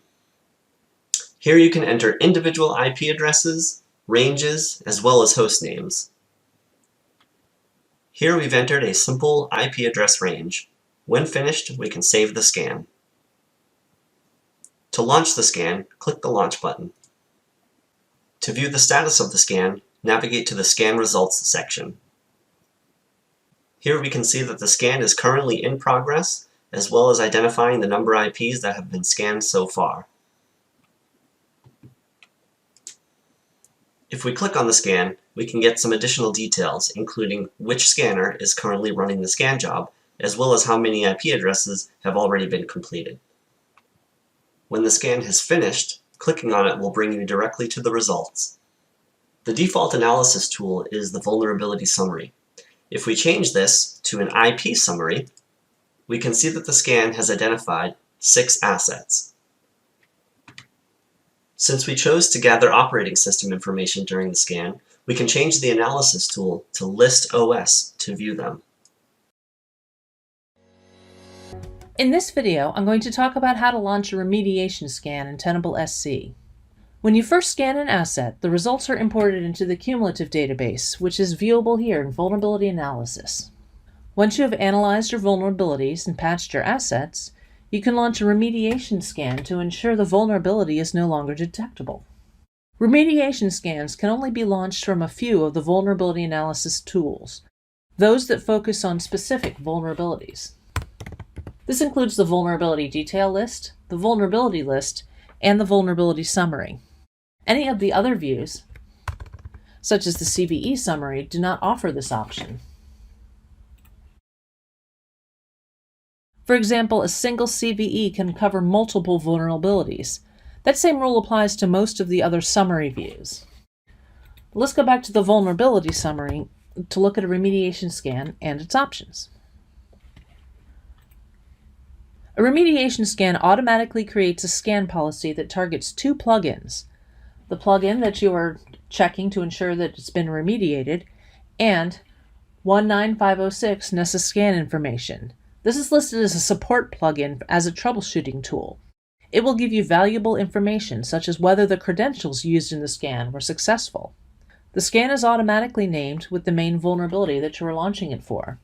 You can edit this as needed. Most of the other settings are similar to launching any active scan in Tenable SC. What is pre-selected can vary depending upon where you launch a remediation scan from. For instance, since I selected the remediation scan option from the vulnerability summary view, the targets are not predetermined. The system only knows what vulnerability to look for. You will almost always want to add credentials to your scan as well. Most patches that you remediate, such as this Microsoft Bulletin, are local plugins which require credentials to detect. Failure to add credentials can result in false remediation. Submitting it automatically launches the scan, and that will be viewable in your scan results. Once the scan is complete, if the vulnerability is no longer found on the target, that vulnerability will be moved to Tenable SC's mitigated database. You can view those results here. Switch to mitigated, and then you can export reports from this as well. This video covers setting up and launching an agent scan in Tenable SC. Agent scans are the best way to assess agents that are not consistently connected to your network. The first thing to keep in mind is that you are not actually launching a scan in this case. Tenable SC does not directly talk to agents. Instead, Tenable SC communicates with agent managers such as Tenable IO or Nessus Manager, and then imports the agent scan results from scans run by those systems. To begin gathering data from agents, create a new agent scan.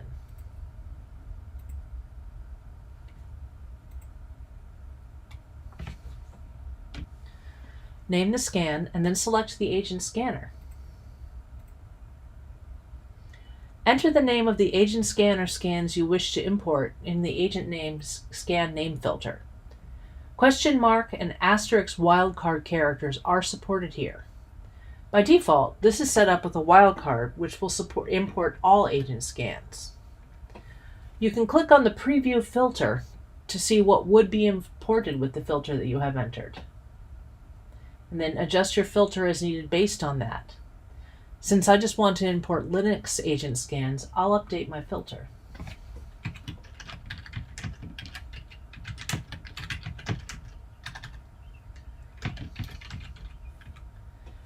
And then I want to click Preview Filter again just to make sure that it's filtering as I want it to, and it is. So it's best practice to set the schedule for just after the scan window ends on your agent manager. For example, I know that my Linux agent scan on my Nessus Manager is run daily at 6 o'clock with a 3-hour scan window. So I'll set this up to run daily at 9 o'clock.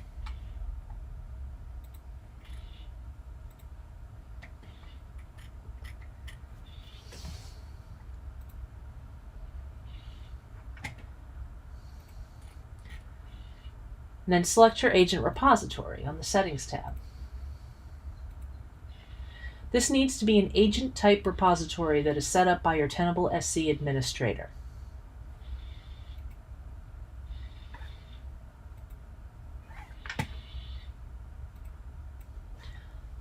When the scan is complete, view the results in the same manner as any other scan in the Scan Results tab.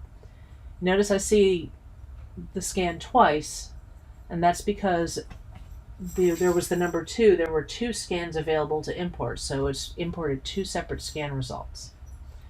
Let's go back to that scan for a second. And I'm going to preview the results again. Now you notice it shows me when it was last fetched, and you notice there's a 0 here now instead of a 2. That's because Tenable SC will only ever import new agent scan results for each agent scan. So I won't see available results here until the agent scan is run again on the agent manager and has new results. In our series, introducing you to the new features that are part of our SC release.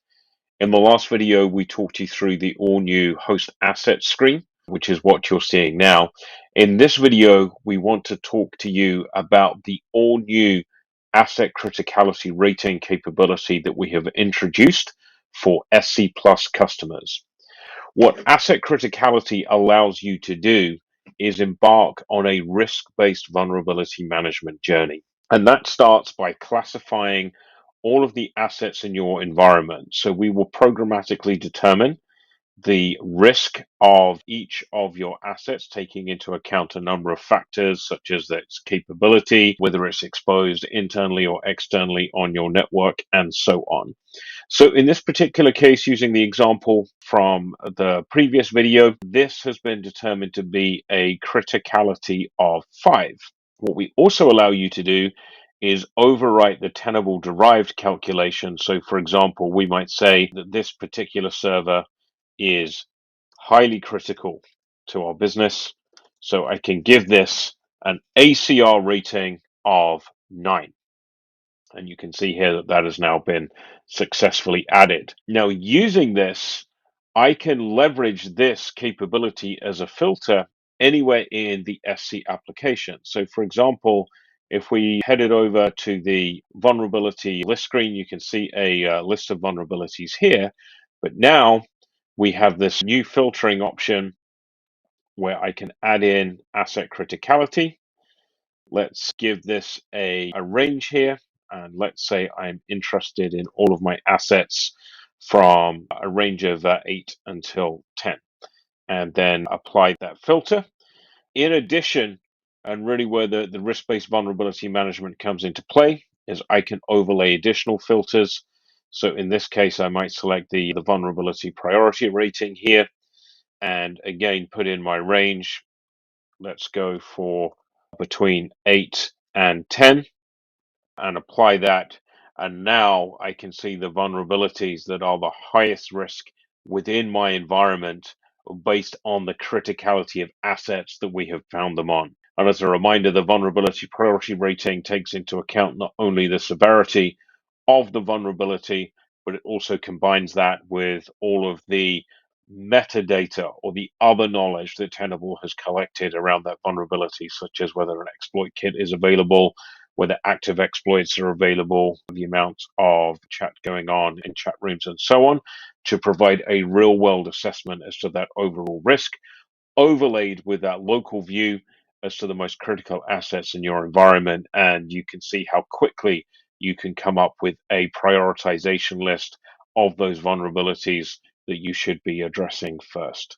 We're excited to bring this feature to our Tenable SC Plus customers, and we hope you enjoy using our video series showcasing the new features that we have introduced in Tenable SC. In this particular video, I'm in the admin screen logged in as an admin user, and we're going to talk to you about the new capability of being able to manage your Nessus scanners directly from within the SC interface. So in order to do that, click into Resources, into Nessus Scanners. This is a screen you are likely familiar with, but now underneath the options, we have a new feature that we have introduced called Manage System. And this will allow you to directly manage your Nessus scans directly from within the SC interface. We're excited to bring you this feature, and we very much hope you enjoy using it. This video covers measuring assessment success for credentials in Tenable SC, helping you answer the question, how do I know my credentials worked in my scan? There are several ways to tell if your credentials have been successful. Dashboard and report templates are available to look at this issue. You can also look directly at the output for plugins that report authentication, success, or failure, and you can check to see if local checks have been reported. Local checks are plugins that require credentials. Start here on the dashboard. You're going to search for and add the Nessus Scan Summary dashboard. You can further focus this dashboard on specific assets, addresses, or repositories, or I'm just going to add it for all systems. Now this is a very useful dashboard for scan troubleshooting in general, but here we're going to focus on credentials. So look for the credentialed checks component here, and you can see a count of credentials that have been used while scanning the network. If you want to see further details on any of these items, just click in the box to drill down. You can also directly look at your scan results. First, we're going to see if local checks were run for my targets. To do that, we're going to filter on the plugin family, specifically looking for the local security checks plugin families for the operating system or systems that you scanned. Now you can see there's quite a few here as we just support a number of operating systems. I would suggest if you have a large number of targets that you scanned, focus on one of these at a time. And you notice that you don't see Windows. I know in my particular scan, I scanned an Ubuntu target. So I'm going to look at that, and then we'll get to Windows in a second. Anything that says local security checks, though, you notice that all of the checks in that plugin family require credentials. So I have lots of results here, so I'm feeling pretty good about my Ubuntu target. Now for Windows, the Microsoft Bulletins plugin family is not 100% local checks, but it's some local checks. It's about the closest you're going to get. So it'll give you some indication, and I do see some results there. Another thing you can check is look directly in the plugin and look under here at type under plugin details, and it says local, then you know credentials were required for that check. You can also look at specific plugins. And here I'm going to look for the results of plugin 19506. Write that down, folks. Plugin ID 19506. It is probably one of the most useful plugins for analysis. And that is Nessus Scan information. If I look at the details for this, so I know for this particular target, I can scroll down, I can see all sorts of things, but right now I'm looking for the line that says credential checks. So here, it's going to be clear cut. It'll say yes or no. No means credentials did not run on this target. Yes, they did. Oh, and look, I can even see the username and the protocol that they ran. Another useful plugin is 21745. 21745 reports if credentials fail on a target. There is a report template called Credentialed Scan Failures that will report on this plugin. So you can add that report, again, focus as needed, and run it. Another useful report is Elevated Privilege Failures. If you run SSA. This video will cover measuring scan success. The goal is to ensure all discovered assets have been scanned, and to identify assets that do not have scan data associated with them. There are multiple ways to do this, and we will start with the simplest method, which utilizes asset lists. In Tenable SC, there is an asset list called Passive Systems with No Scanning. If you do not see this asset list, simply add it by clicking the Add button and searching for it.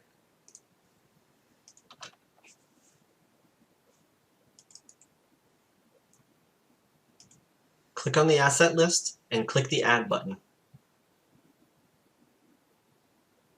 Once added, the list will automatically populate.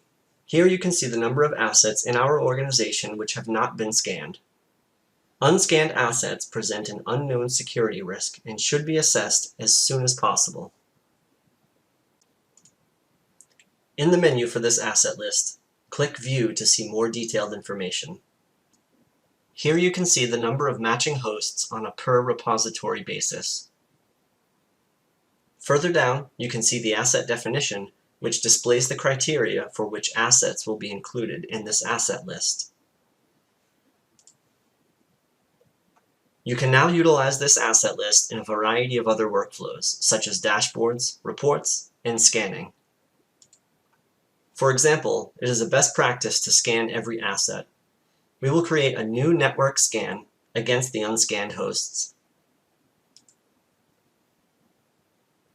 Click the button to add an active scan.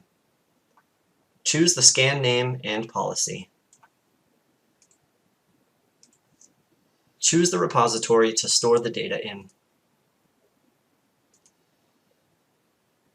In the Targets section, choose the asset list for passive systems with no scanning. Click Submit to save your scan. Launching your scan against these assets will provide important vulnerability data for these discovered assets. Nessus Network Monitor greatly increases your ability to detect all the devices that are communicating on your network. Results are automatically imported into the repository or repositories set up by the Tenable SC administrator. It's best practice to use a separate repository for passive imports. If necessary, you can set up multiple repositories for imports for a single Nessus Network Monitor. For instance, if you have your Nessus Network Monitor set up to monitor IPv6 networks, you'll need to add an IPv6 repository in Tenable SC as well and associate it with that Nessus Network Monitor. When setting up the repository IP ranges for passive imports, be aware of what ranges you have filtered on your Nessus Network Monitor. The filters here will take precedence over anything set up in Tenable SC. In this example, even if the Tenable SC repository is set up to allow all IPv4 IPs, only hosts within the monitored network IP addresses will be imported. By default, Tenable SC imports Nessus Network Monitor results every 60 minutes. However, you can adjust that setting to align with the report frequency set up in your Nessus Network Monitor. Do that in the System Configuration, External Schedules. Just set the poll interval to as low as every 15 minutes. Once everything is set up by the administrator, log in as an org user to see your imported assets. You can set up a dashboard that can filter on your repositories, or you can browse the cumulative and set a filter on the plugin type and choose passive. And we change our tool here to IP summary. You have a good query for all of your passively detected assets. In Tenable SC, you can save this as a query, and it'll save all of these filters and this analysis tool. And then you can use that query in reports and dashboards, and you can drill down into the results of any of these. Now you notice that most of these addresses don't have a lot of vulnerabilities associated with them. It's because they're only passively detected, so you just have network traffic to go on. However, now you have hosts that you know you can look further into and run a credentialed scan on for more information. Today I'm going to show you how to launch a malware scan in Tenable SC. The goal of this video is to detect unknown software which helps detect new types of malware, as well as potentially unwanted and unmanaged software in the IT systems. Tenable malware detection uses a combined reputation-based whitelist and blacklist approach to monitor known good processes, alert on known bad, and identify the coverage gaps between the two by flagging unknown processes for further inspection. Let me show you how to do this. First, you will click on the Scans tab.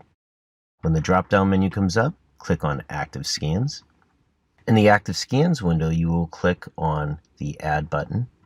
This will bring up the general settings. In the general settings, you will want to put a name for your scan. Here I will just call it Malware Corp Test. You can put a description, but we'll leave that blank for now. Here we will also want to select a policy. I have a malware policy already configured. You can also create a schedule, but for the purposes of this, we will just do manual. Next, you will click on the Settings tab, and in the settings, you will select a zone. I'm going to select a corporate zone, and I will also select a corporate repository. All the rest of the settings you can leave as default. Next, I'm going to select the Targets tab, and here I'm going to select Corporate Windows for my assets that I want to scan. Finally, we need to click on the Credentials tab. In the Credentials tab, we will click Add Credentials, select Windows, then select Windows Corp for this particular instance. Now I will click the checkbox and finally hit Submit. From here, I will click on the Launch Scan button. You will notice that a window pops up. We will click View Scan Results. Here you can see that the scan is currently pending. We will wait for that scan to finish and then we will look at the results. Now that the scan is completed, let's look at the scan results. In the scan results, we will see the Malware Corp test. We will click on that. And now we can drill down further into our particular vulnerability. As we go into the vulnerability details, we will notice that we have information on the left and right hand side. On the left hand side, you can see a synopsis of the vulnerability with a description, and more importantly, you will see the solution and the plugin output. On the right hand side, we will see information such as discovery. When was the vulnerability first discovered and last observed? We also can get host information as well as risk information, such as a vulnerability priority rating, which is 6.7 in this case. We also can see if there's any exploits available, and we can get information on our VPR drivers, such as the vulnerability age, exploit maturity, and any threat intensity or what types of sources this was picked up on. Today, we'll go over how to configure Tenable SC offline plugin updates. You will need a Nessus scanner with command line access, as well as access to your support portal to retrieve your activation code specific to the Tenable SC license. Get started here. I'm currently logged into my Nessus scanner, and first off, you want to make sure that the scanner is turned off. This will depend on the operating system of which your scanner is installed on. Now, I'm currently on a Linux system, so I'm going to utilize my command to stop the Nessus service. Then I'll navigate to the Nessus CLI, and this will also vary depending on your operating system.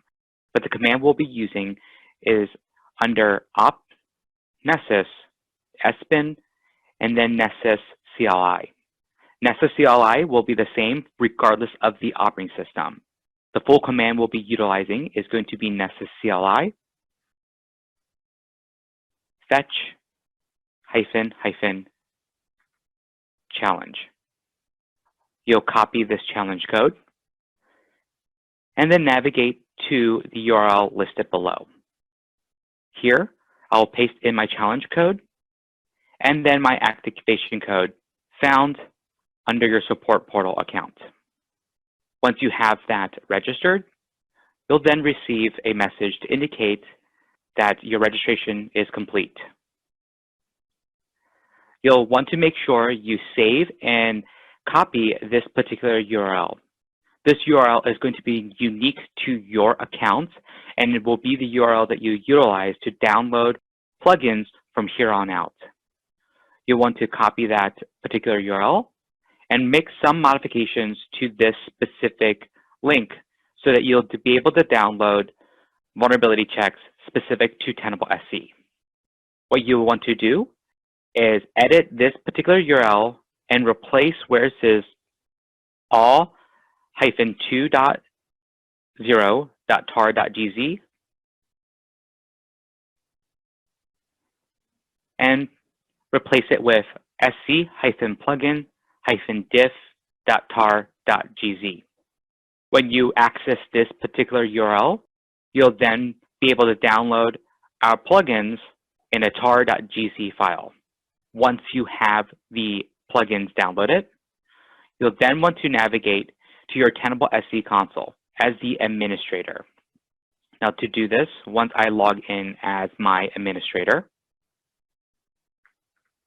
I then will want to go to System, Configuration, Plugins Feed, Expand Active Plugins, and choose for the file specifically the SC plugins diff tar file that we just downloaded utilizing the URL. Once this has uploaded, you'll then hit Submit, and Tenable SC will process the new plugins. Video I will demonstrate how to run external scans in Tenable SC. Tenable SC supports the use of Tenable IO as a Nessus scanner within Tenable SC.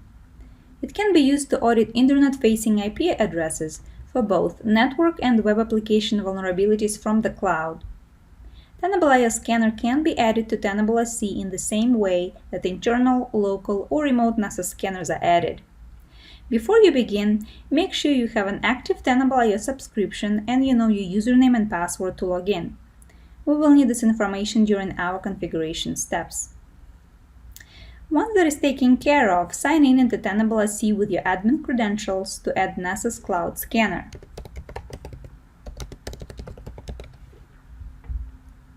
From the Resources drop-down, select Nessus Scanners. From the Nessus page, click on the Add button. Name your Nessus scanner and create the optional description. For the hostname, enter the hostname of your existing Tenable IO subscription, which is cloud.tenable.com. For the port number, enter 443, used by the cloud scanner. Enter a username and a password for an active Tenable IO user. In the Active Scan section, select the scan zone to associate with the scanner. I'd like to know that I created a dedicated scan zone beforehand, and you will need to do that as well. This scan zone will be using our external scanner. Scan zones are areas of your network that you want to target in an active scan, associating an IP address or range of IP addresses with one or more scanners in your deployment. Click the Submit button. Once you add it, your Nessus scanner will appear under the Nessus scanner with the status Working. We also recommend creating repositories specifically for external scan data. I did create the dedicated repository already, but you will have to do it as well. What we just did is we made sure to add the Nessus Cloud Scanner. We created a scan zone and assigned our external scanner to a scan zone. And finally, we made sure to create a dedicated repository that will store our external scan data. Now we can go ahead and sign out from the admin user account and sign back in under the Security Manager account to create the external scan.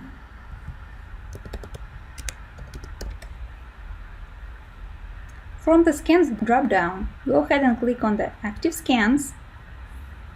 Click on the Add button. Name your scan. Select the desired policy. Under the Settings, go ahead and select the dedicated scan zone that is using our external scanner. Select our dedicated repository.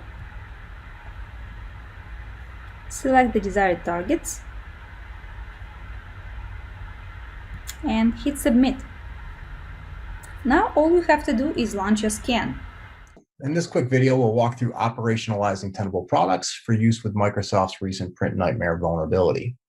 Tenable released a number of plugins used to detect the presence of this vulnerability shortly after its disclosure.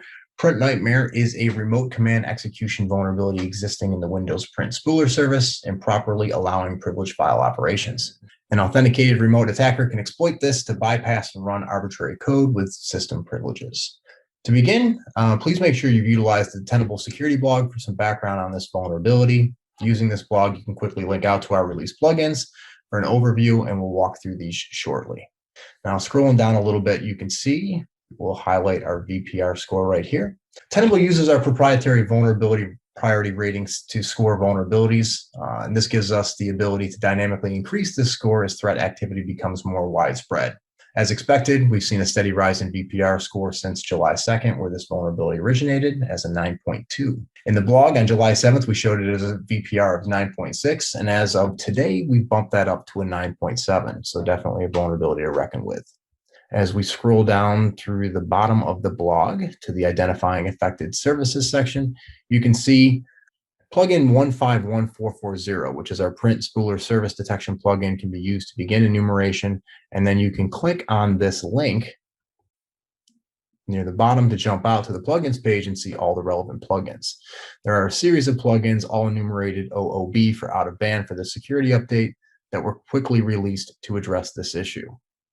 Now, for remediation purposes, of course, we're going to point you back to Microsoft's KB information to understand appropriate remediation steps to patch and things that you need to do to update the registry settings. One of the most recent plugin that we've updated is 151488, which should be utilized post-remediation to ensure that the recommended registry entry has also been applied where the service itself is still enabled. Now let's hop into the product and take a quick walkthrough to highlight how to detect and pursue this vulnerability. From a product perspective, Tenable SC, Tenable IO, or Nessus can be used to scan for this issue, and I'll be using Tenable IO today to highlight this for you. Your starting point is going to be, of course, running a scan. So if we go into the scans configuration, click on Create Scan, and go over and down to the tactical scan section. First thing we want to notice is that we did create a tactical scan called Print Nightmare that would directly go after this particular vulnerability. Of course, at any point in time, you could use the basic network scan, which will also have those plugins enabled. Or if you're using your advanced network scan policy, you can utilize that as well. You just want to make sure that the Microsoft families are, of course, enumerated and enabled in that. So for all intents and purposes, once we configured the scan and ran it, we have two choices. We can go directly into the scan result itself, which would work, just like as if we were in Nessus, but today we'll drill into Tenable IO. There's your individual scan result. Or we can go into the cumulative vulnerability workbench, which is where I'll start. So one of the first things that I did to enumerate this vulnerability was create a couple saved searches. The first one I used, which we'll just go ahead and grab this, would be for the print spooler service detected vulnerability plugin, and that gives us the ability to identify that I have eight hits for this, 8 assets that would fall into that issue.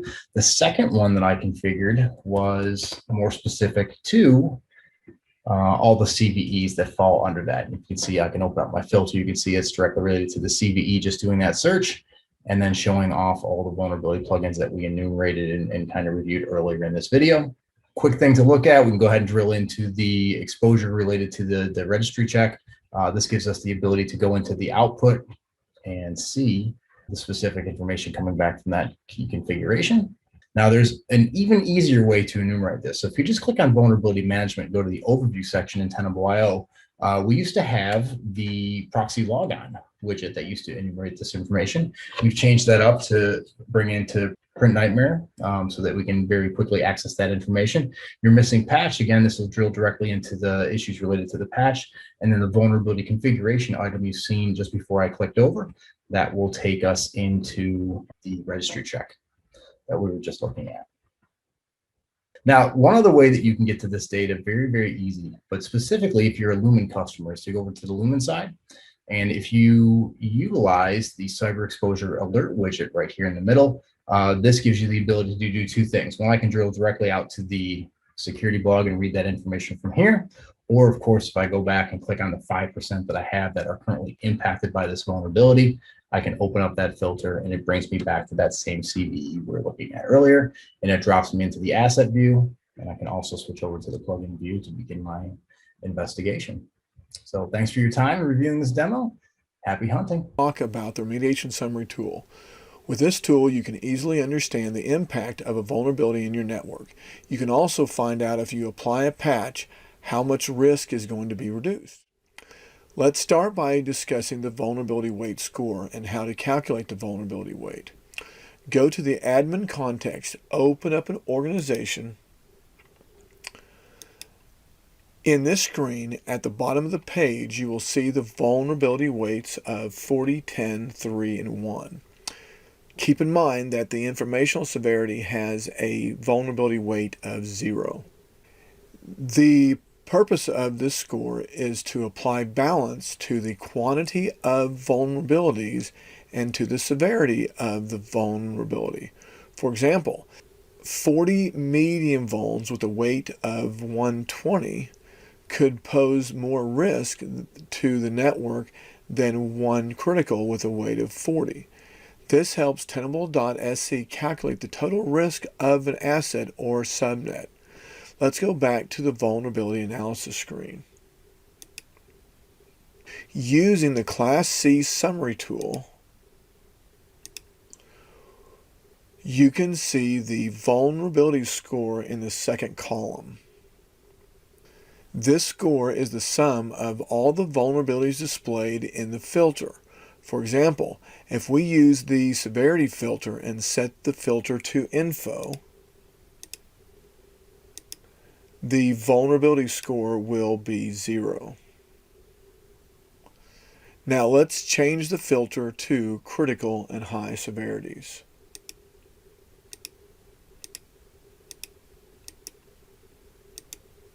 You have a few subnets, all with critical and high severity vulnerabilities. Let's change tools to the Remediation Summary tool.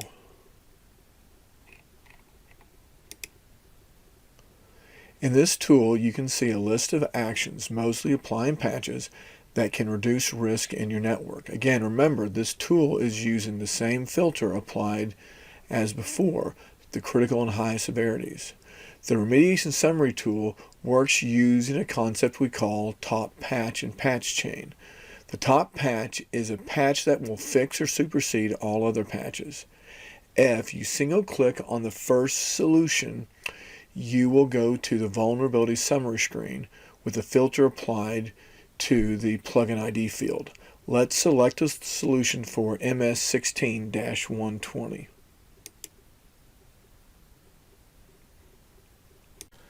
In this example shown, the top patch is 94017.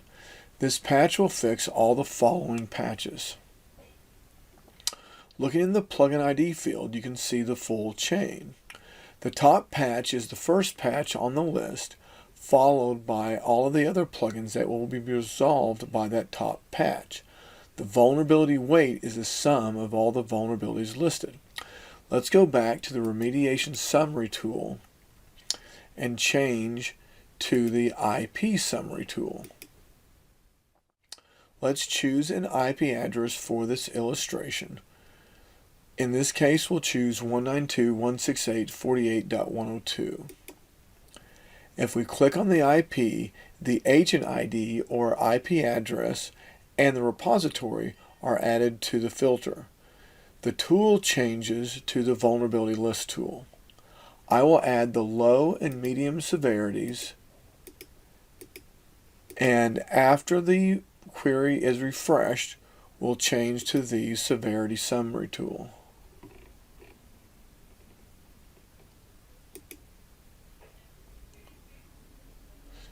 You can see the counts are 27, 316, 126, and 12. Now let's change the tool back to the IP Summary tool and see what the total vuln score is.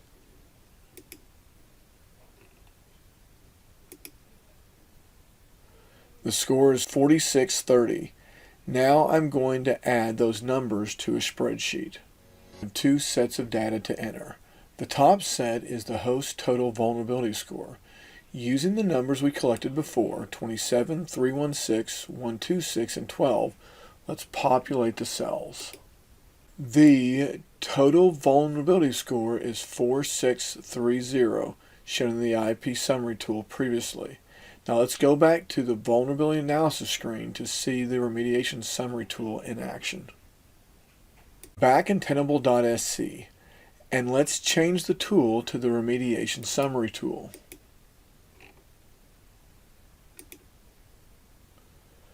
The first solution says apply MS 16-120. If we click on that solution, we can see this is a Microsoft vulnerability with several plugins that are fixable by applying the top patch. Also, you can see the same patch chain as we saw before. Now let's switch to the severity summary tool, and we can see the counts we have are 2, 82, 11, and 1. Let's add them to the spreadsheet. In the second group of numbers, we have the single vulnerability score. Let's add the counts we previously noted in the vulnerability analysis screen. As you can see, the right-hand side, the applied patch score is set, and the risk is reduced by 20.17%. Let's go back into Tenable.sc and see if that number's correct.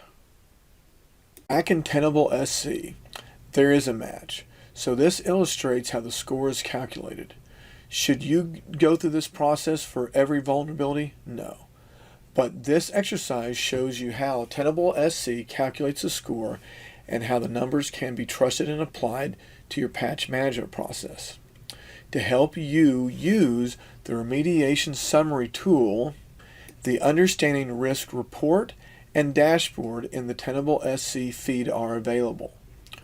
You can read more about the report and dashboard in these blog posts.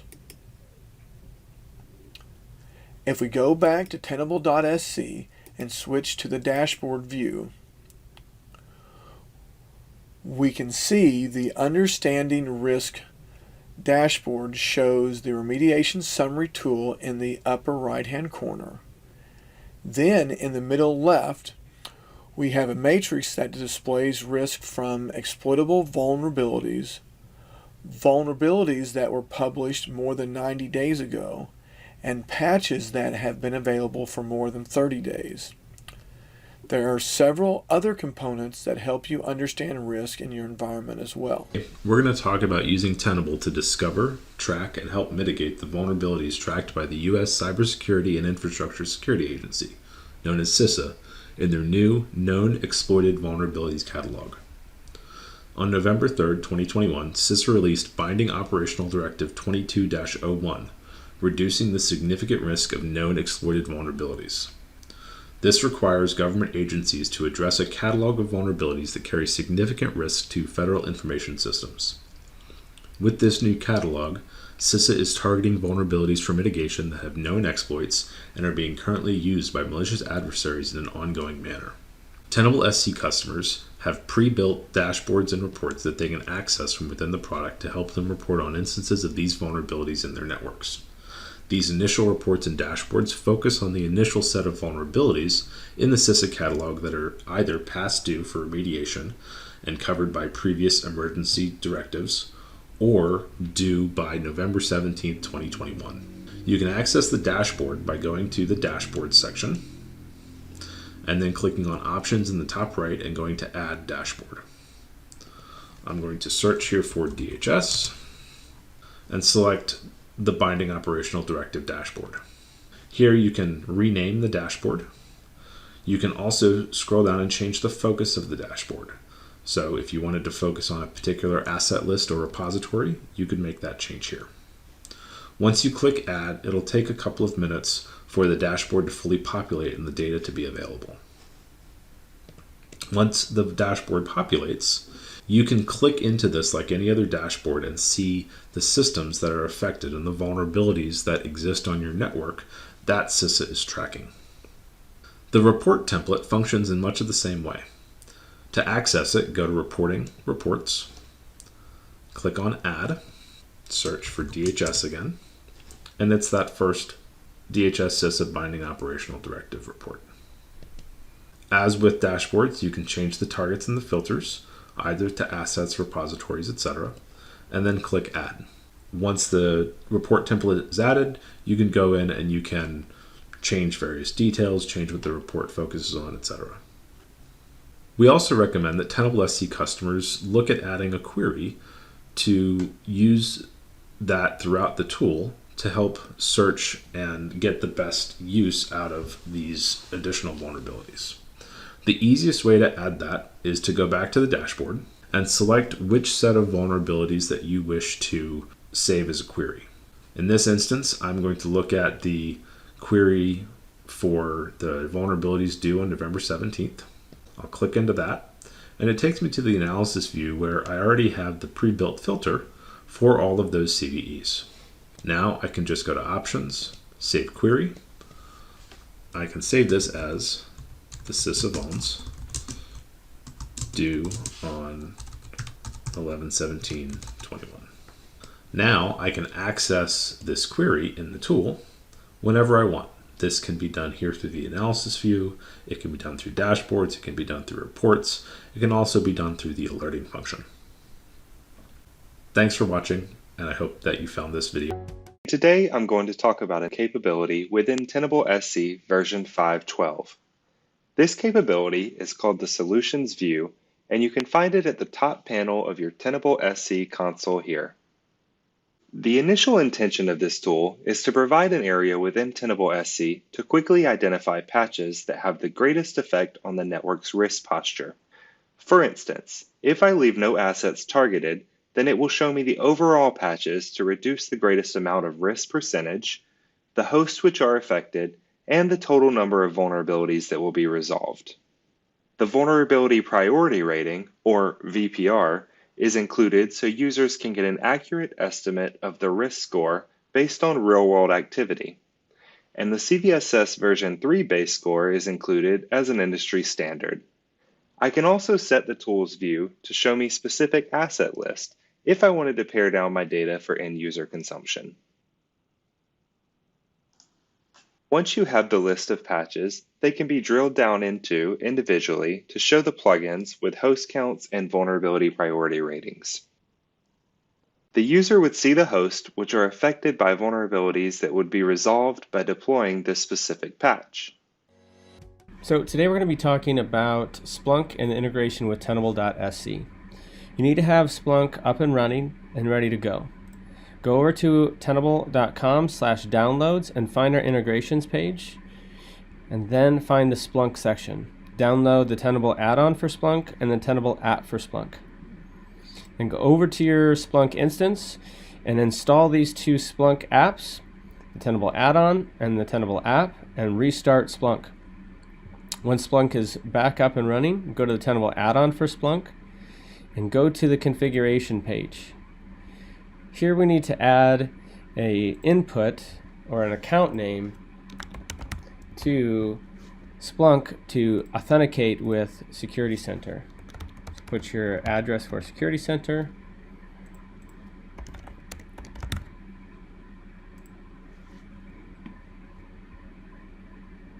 Now we have our authentication saved. Go over to Tenable, Tenable.sc, and you need to go over to the vulnerability analysis section. That's where we're at now. And you need to use the vulnerability details list tool, which is in the drop-down. Splunk only uses this tool to bring data into the Splunk platform. You can filter out anything that you don't want to go over to Splunk by using the filters on the left navigation bar. Go to Options and then Save Query. We're going to save this as Splunk. And then navigate back over to the configurations page and go to Inputs. We're going to create a new input under Tenable.sc vulnerability. We'll give this input a friendly name, an interval in seconds that we want to refresh. We're going to use our index and then that account that we created. If you want to put a start time in here, you can. Splunk will download all the data available inside of Tenable.sc up until the start date, or whatever is available if the start date is not inputted. Use the sync plugin details to get plugin outputs, and select the historical fixed vulnerability to get the mitigation dashboard. Here we're going to put in the Splunk query and then add this data. And then immediately what will happen is you'll start to see the indexes start to fill with data. So this is going to take some time. Could take an hour or longer depending on your Splunk instance and how much data we are pulling over. Today, we'll be discussing the process of how to troubleshoot a specific scan error, which is scan IPs are not within an accessible range. If you ever try to run a scan against a network and you do not have the ability to scan that network, you'll see an error within the scan results that the IP range that you're trying to scan is not an accessible range. Now, there are two areas in which you can verify to troubleshoot this specific error. You will need access to the administrator user in Tenable SC. If you do not have access to this admin account, please contact the administrator in your organization to gain access to verify these specific areas. The first area we're going to troubleshoot is the scan zone. I logged in as the admin user. To get to the scan zones, you go under Resources, Scan Zones. Now, the scan zone is essentially a range for the scanner tied to that zone, allowing that scanner to scan the specific networks. The network I was trying to scan was 192.168.1.0. As indicated here in my scan zone, it is not an accessible range. I do not have the ability to scan that specific network. You'll then add that network, and this will allow my scanner tied to the zone to be able to scan the .10/24 network. If I were to try to scan that network again, go under Scans, Active Scans, and launch the scan, in theory, I should be able to run a scan against that specific network now. Now, jump back to my results, I can still see that there is an error. Viewing that error, it still indicates that my scan IPs are not within the accessible range. The second section and second area that you want to double check is also within the admin user, and that is the repositories. Jumping back to the admin user, I'm going to go under Repositories, Repositories. Network 3 repository is part of the repository I'm trying to import into. Repository itself is just a database in which the network information then will be stored in that specific repository. Within the IP range here, it does indicate that 192.168.1.0 is also not part of the repository. Now, if I add that specific network in here, this allows me to import any data associated with 1.0/24, and that then allows you to have the data stored in that specific repository. I will hit Submit, and now when I try to run my scan,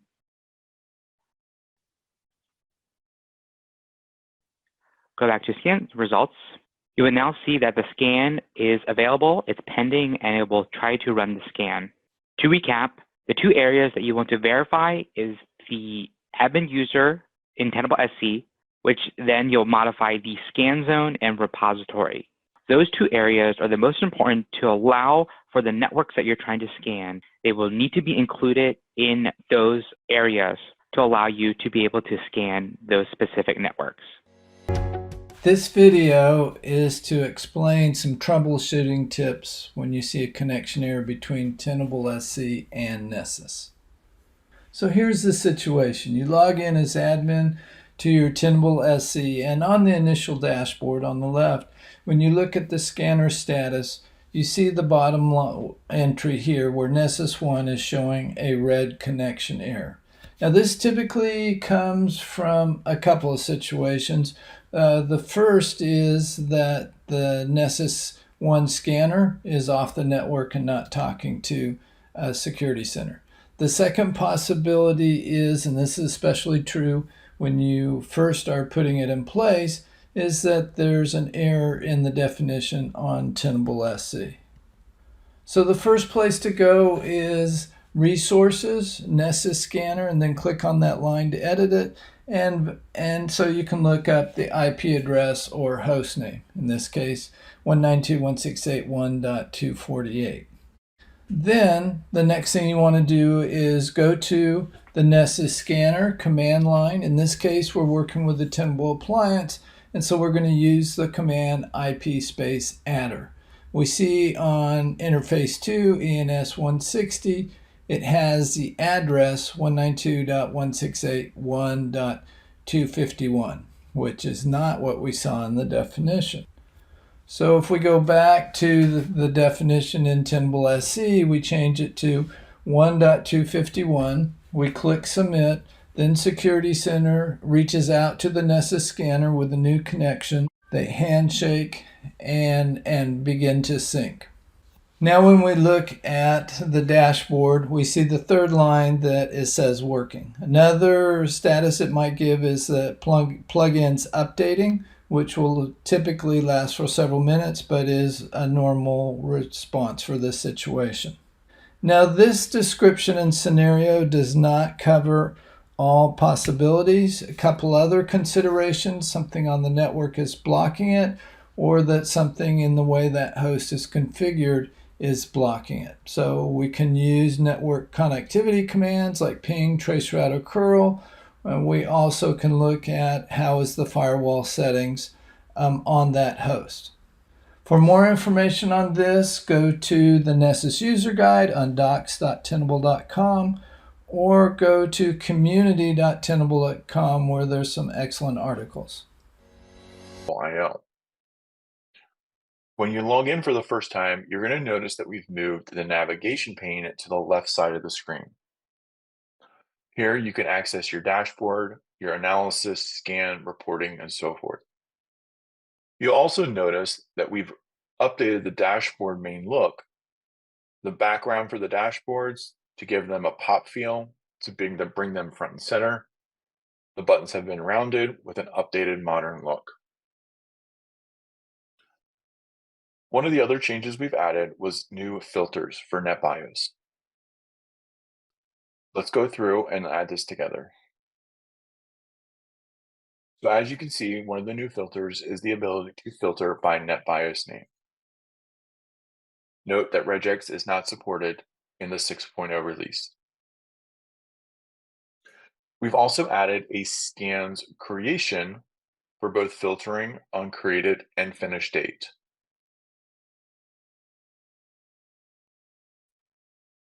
So you can sort by 7 to all times. We've also updated a scan policy management functionality within the scan policies. This is only available in the advanced scan. Under the advanced scan, go to plugins. Let's go through and create a mixed plugin family. So I'm just going to disable these two plugins and go back. And now we can see that this is locked. When it is locked, only the enabled plugins will run. Any new plugins that are published to that family are not enabled. If you unlock this, any new plugins added to this plugin family will automatically be enabled. Another feature we've added is the ability to set password expirations on user accounts. Under this account, we can now see that either password never expires, or we can create a custom password expiration. Another feature we've added is the ability to download SC patches through the feed.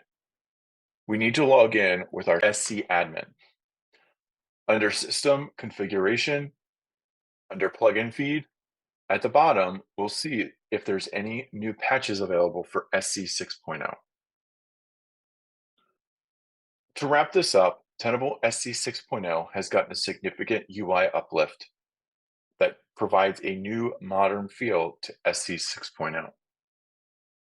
These changes will allow you to quickly navigate through the different areas, control users and their passwords, the new scan policy plugin management, updated filters, and we've added support for newer operating systems. We're talking about one of the new features in SC 6.0 called Universal Repositories.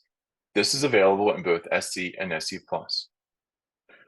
In Tenable SC5, repositories must be separated by IPv4, IPv6, and agents. In the new Tenable SC 6.0, we are giving users the ability to create a universal repository. This allows you to keep IP and agent data in one repository. This also gives you better accuracy in vulnerability identification, mitigation, as well as providing support for new functionality. This also keeps agent and IP assets together to avoid data duplication. Let's go through and create a universal repository together. Log in as your Tenable SC admin, go to Repositories, and click Add. And select the new universal repository. Fill in the required information. IP ranges should be everything that you intend to scan with Tenable SC. This also includes agent data as well. We can go through and add the organization, trend analysis, and data expiration. Once this is created, we can now go through and log in as our scan manager and assign any new scans or older scans to that new universal repository.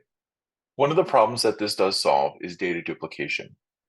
As you can see, I am filtering on both IP and agent-based repositories. We can see that there is some minor duplication going on. Let's go through and filter just on the new universal repository. Let's deselect the two repositories and go down to Universal Repository and hit Apply. We have now condensed both IP and agent-based data into one single result. As we see, Universal Repository allows us to keep the data consistent when using filters, dashboards, and reports. This allows you to have a better experience when tracking vulnerabilities and mitigations. Please note at this time, older repositories cannot be merged into the universal repository. Update Tenable SC plugins manually. You will need to start off by logging in as your administrator account in Tenable SC. Once you are logged in, you'll want to go to System, Configuration, Plugins and Feeds. Depending on your version of Tenable SC, you will then be able to update the feed, the active plugins, passive, and the log correlation event plugins. Simply click Update, and that will force the manual plugin update. One thing to make note, you want to make sure that you have an updated activation code under System, Configuration, and License. Here, you'll make sure that Nessus scanner is registered. This activation code can be found under your support portal account, activation codes on the left, expand Tenable SC, and you'll see a activation key listed there. .inc files to upload to Security Center. You will need the custom certificate provided by your organization. This file will need to be in a base64.pem format. When you view the contents of the certificate file, you can see the begin certificate and end certificate. If you have multiple certificates, you'll need to stack them on top of each other in this one .inc file. With all the certificates loaded, save this file as custom_ca.inc.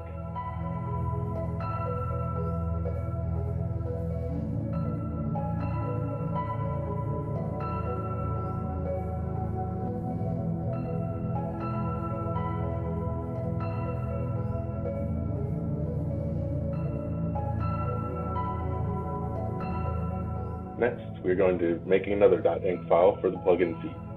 Open a text editor and enter plugin_set equals, open quote, year, month, date, hour, and minute, and then end quote, and press enter. The minutes should be a little bit in the future. Next line should have plugin_feed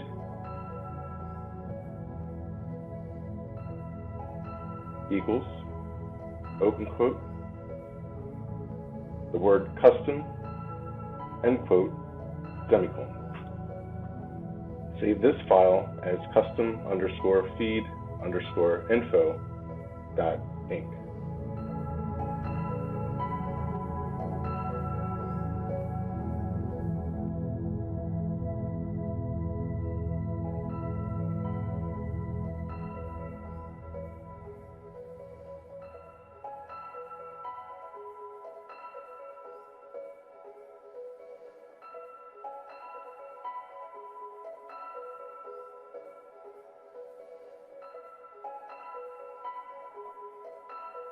Now we're going to create the tar file called upload_this.tar.gz that will be uploaded to Security Center.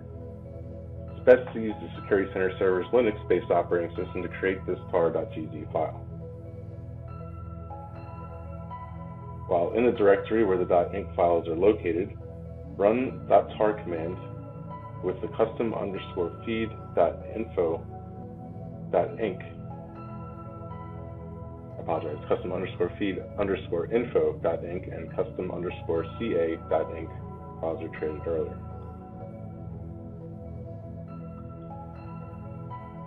Once the tar.gz file is finished compiling, we'll need to upload the file to Security Center. To do this, let's log into Security Center as the admin user and visit the plugins section by selecting your username and then plugins. Select Upload Custom Plugins and choose the tar file you created.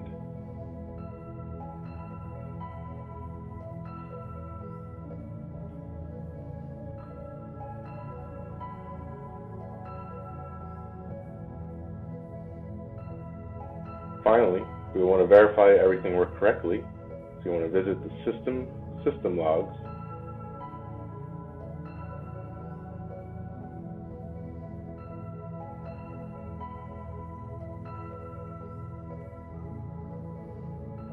and here you will see the logs showing you that everything was uploaded successfully.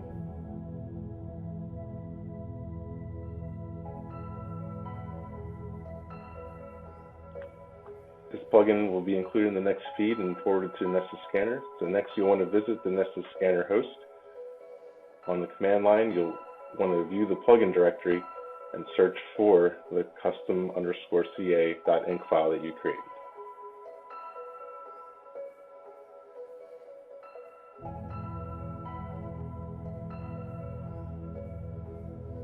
Thank you for joining us. Have a great day.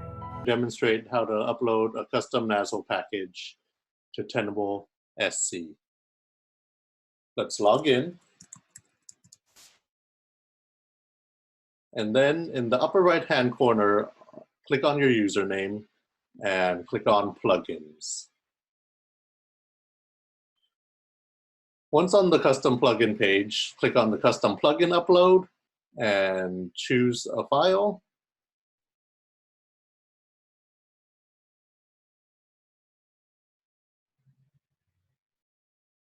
And click Submit.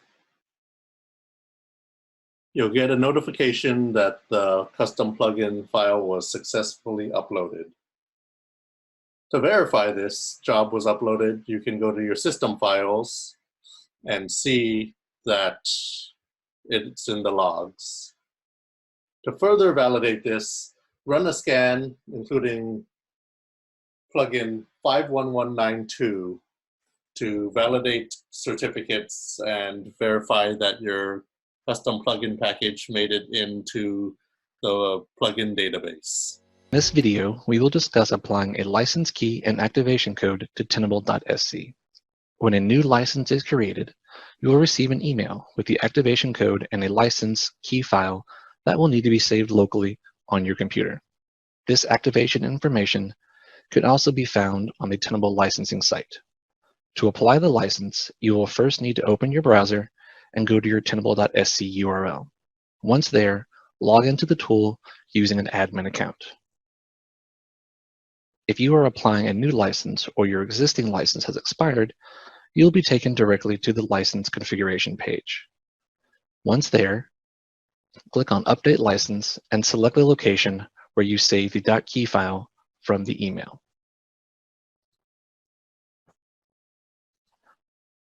Press the Activate button. If everything's correct, the page will indicate that the license is valid. Next, we will need to click the plus to the right of where it says Nessus Scanner. In that field, paste the activation code that you received from the licensing email.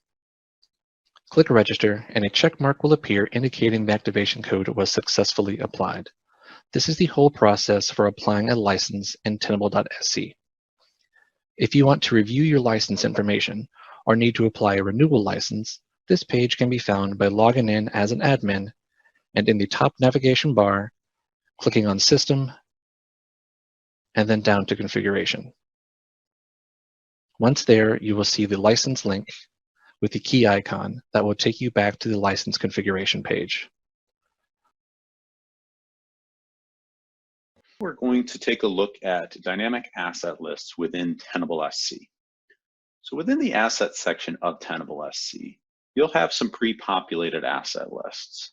One we're going to take a look at today is the Apple Computers Dynamic Asset List. So before we dive into that particular asset list, the differences between a dynamic asset list and a static asset list is a static asset list is looking for a static piece of information, an IP address, a host name. A dynamic asset list is looking for something about any host in the environment. So in this particular case, as we dive into the Apple Computers Dynamic Asset List, you can see that we're looking for any host in the environment that under the operating system flag contains Mac OS or OS 10. As you can see, it has found 3 assets in that list, and it has identified them. And if any other hosts in our environment are scanned that also meet this pattern, it will add them automatically to this dynamic asset list. This is very helpful when you're talking about any type of operating system or application in your environment. You can create a dynamic asset list so that that asset list is kept up to date every single time you scan. In this video, I'm going to talk about how to use filters in Tenable SC for vulnerability analysis and how to set up queries from those filters. Tenable SC has a large number of filters that can be used to help narrow down your vulnerability analysis. You can then save those filters as queries. Queries can be used in many of the other features in Tenable SC, such as reports, dashboards, tickets, and alerts, as well as to quickly reuse the same filters from the vulnerability analysis view. Many of the filters have their own rules as well. Details on specific filters are outside the scope of this particular presentation, however. You can find those details here in the online documentation. Just search for Tenable SC filters. To set filters, expand the Filters pane from the Vulnerability Analysis view. Only a few of the available filters, those that tend to be the most popular, are listed by default.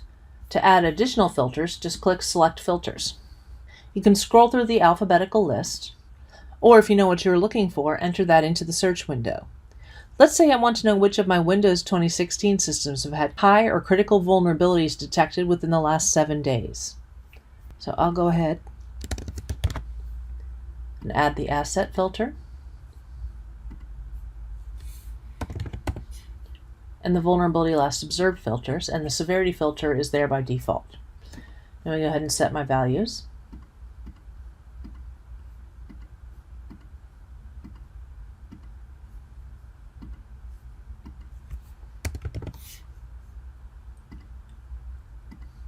Once everything is set the way you want it, go ahead and click Apply All.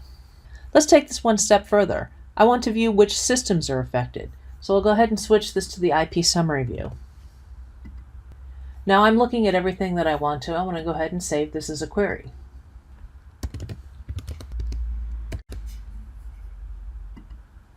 Now all you have to do is click Load Query and it'll reload everything. Everything's already loaded there, but it will also include, no matter if you're in a different analysis tool, when you load the query, it loads that as well. You can also manage your queries directly from the Queries page. Here you can add, edit, delete, or share your query. Any query you create is usable by default by all users within your user group. When you share that query with all users in the user group that you're sharing it with. In this video, I want to share with you some simple examples of how to use LDAP in Tenable.sc. The use cases we're going to talk about are different ways to use LDAP queries to find assets for the purposes of scanning, user responsibility, and so on. We are going to show 3 examples: Windows 7 in an organizational unit, login count low, and managed by attribute. Many companies use organizational units in Active Directory to group users and workstations, so we can utilize that same ability in Tenable.sc. In this example, we're going to use two filters, the object class and the operating system, and then set the search base to the appropriate OU. In this case, it'll be OU equals New York, DC equals demo, DC equals INT. So I'm going to click on the link here for the Windows 7 located in New York. Then we see here defined is our search base and our search string. Notice we have a star at the end of Windows 7. This helps to include Windows 7 Professional, Windows 7 Ultimate, and so on. I can click on the Generate Preview, and you can see that I have one system shown. This is correct. I'll hit Submit. As the asset list is edited, we'll show calculating, and it'll show results of 1. Take a look at the next example, login low count. Many times a customer asks how to find new systems on the network, or they use an OU to stage new systems. But the systems are only in the OU for a day or so. How can we scan the systems that are new? In this case, we can use the login count attribute. Set a threshold that you consider to be low and scan away. In this example, I'm going to set the filter to 40, but this setting you will need to define locally. If we click on the LDAP login count less than 40 new systems asset, we can see that we are searching our entire Active Directory structure. We have our object class as computer, and the login count equals less than or equal to 40. When we generate preview, we can see that we've got 3 systems discovered. Using this filter, we can easily scan systems that have only been on the network for a short period of time. This last example, we're going to assign an Active Directory user to manage other objects. In this case, we are assigning Bob Smith to manage systems. We can create a user in Tenable SC and assign that user an asset. This allows the security team to use the user responsibility tool to see the assets managed by Bob and report the risk on those systems. Let's take a look at the asset followed by the analysis screen. We click on the asset here, managed by Bob.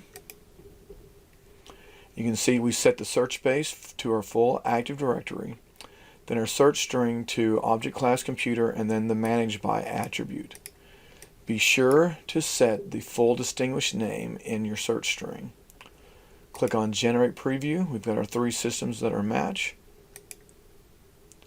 Now let's verify that the user is configured correctly. We'll search down here. We see responsibility, asset, again LDAP managed by Bob.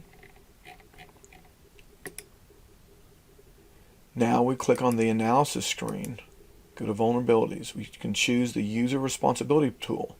We can see the other users. We click on Bob here, and we can see the list of vulnerabilities that Bob is managing. As you can see, very quickly we can leverage different LDAP attributes such as service pack, logons, the operating system, organizational units, groups, etc. In this video, I'll talk about how to use the Tickets feature in Tenable SC to aid in your remediation efforts. Let's look first at the Tickets page. Tickets can be created by users with many roles within Tenable SC, including Executive, Security Analyst, Security Manager, and Vulnerability Analyst. Assign the ticket to a user within Tenable SC. There are several classifications to choose from to help organize your tickets. A ticket consists of a predefined set of conditions. These conditions can be created using a pre-existing vulnerability or event query within Tenable SC.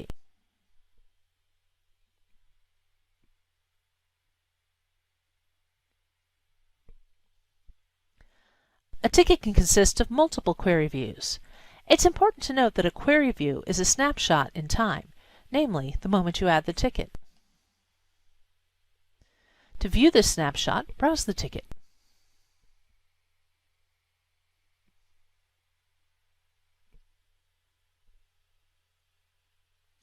Edit the ticket to make updates.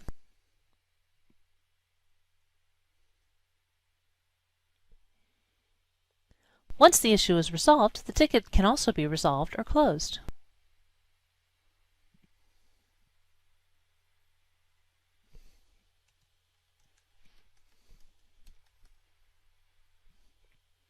You can also create tickets manually from the vulnerability or event analysis pages.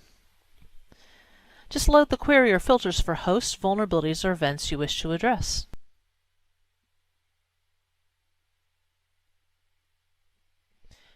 You can then save this view as a ticket.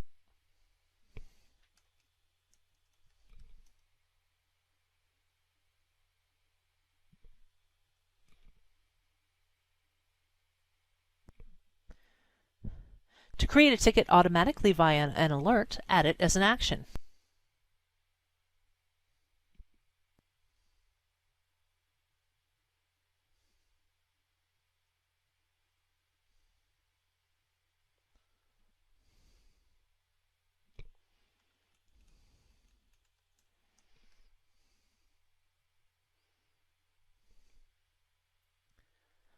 Finally, you can easily track tickets by adding the Ticket Summary dashboard.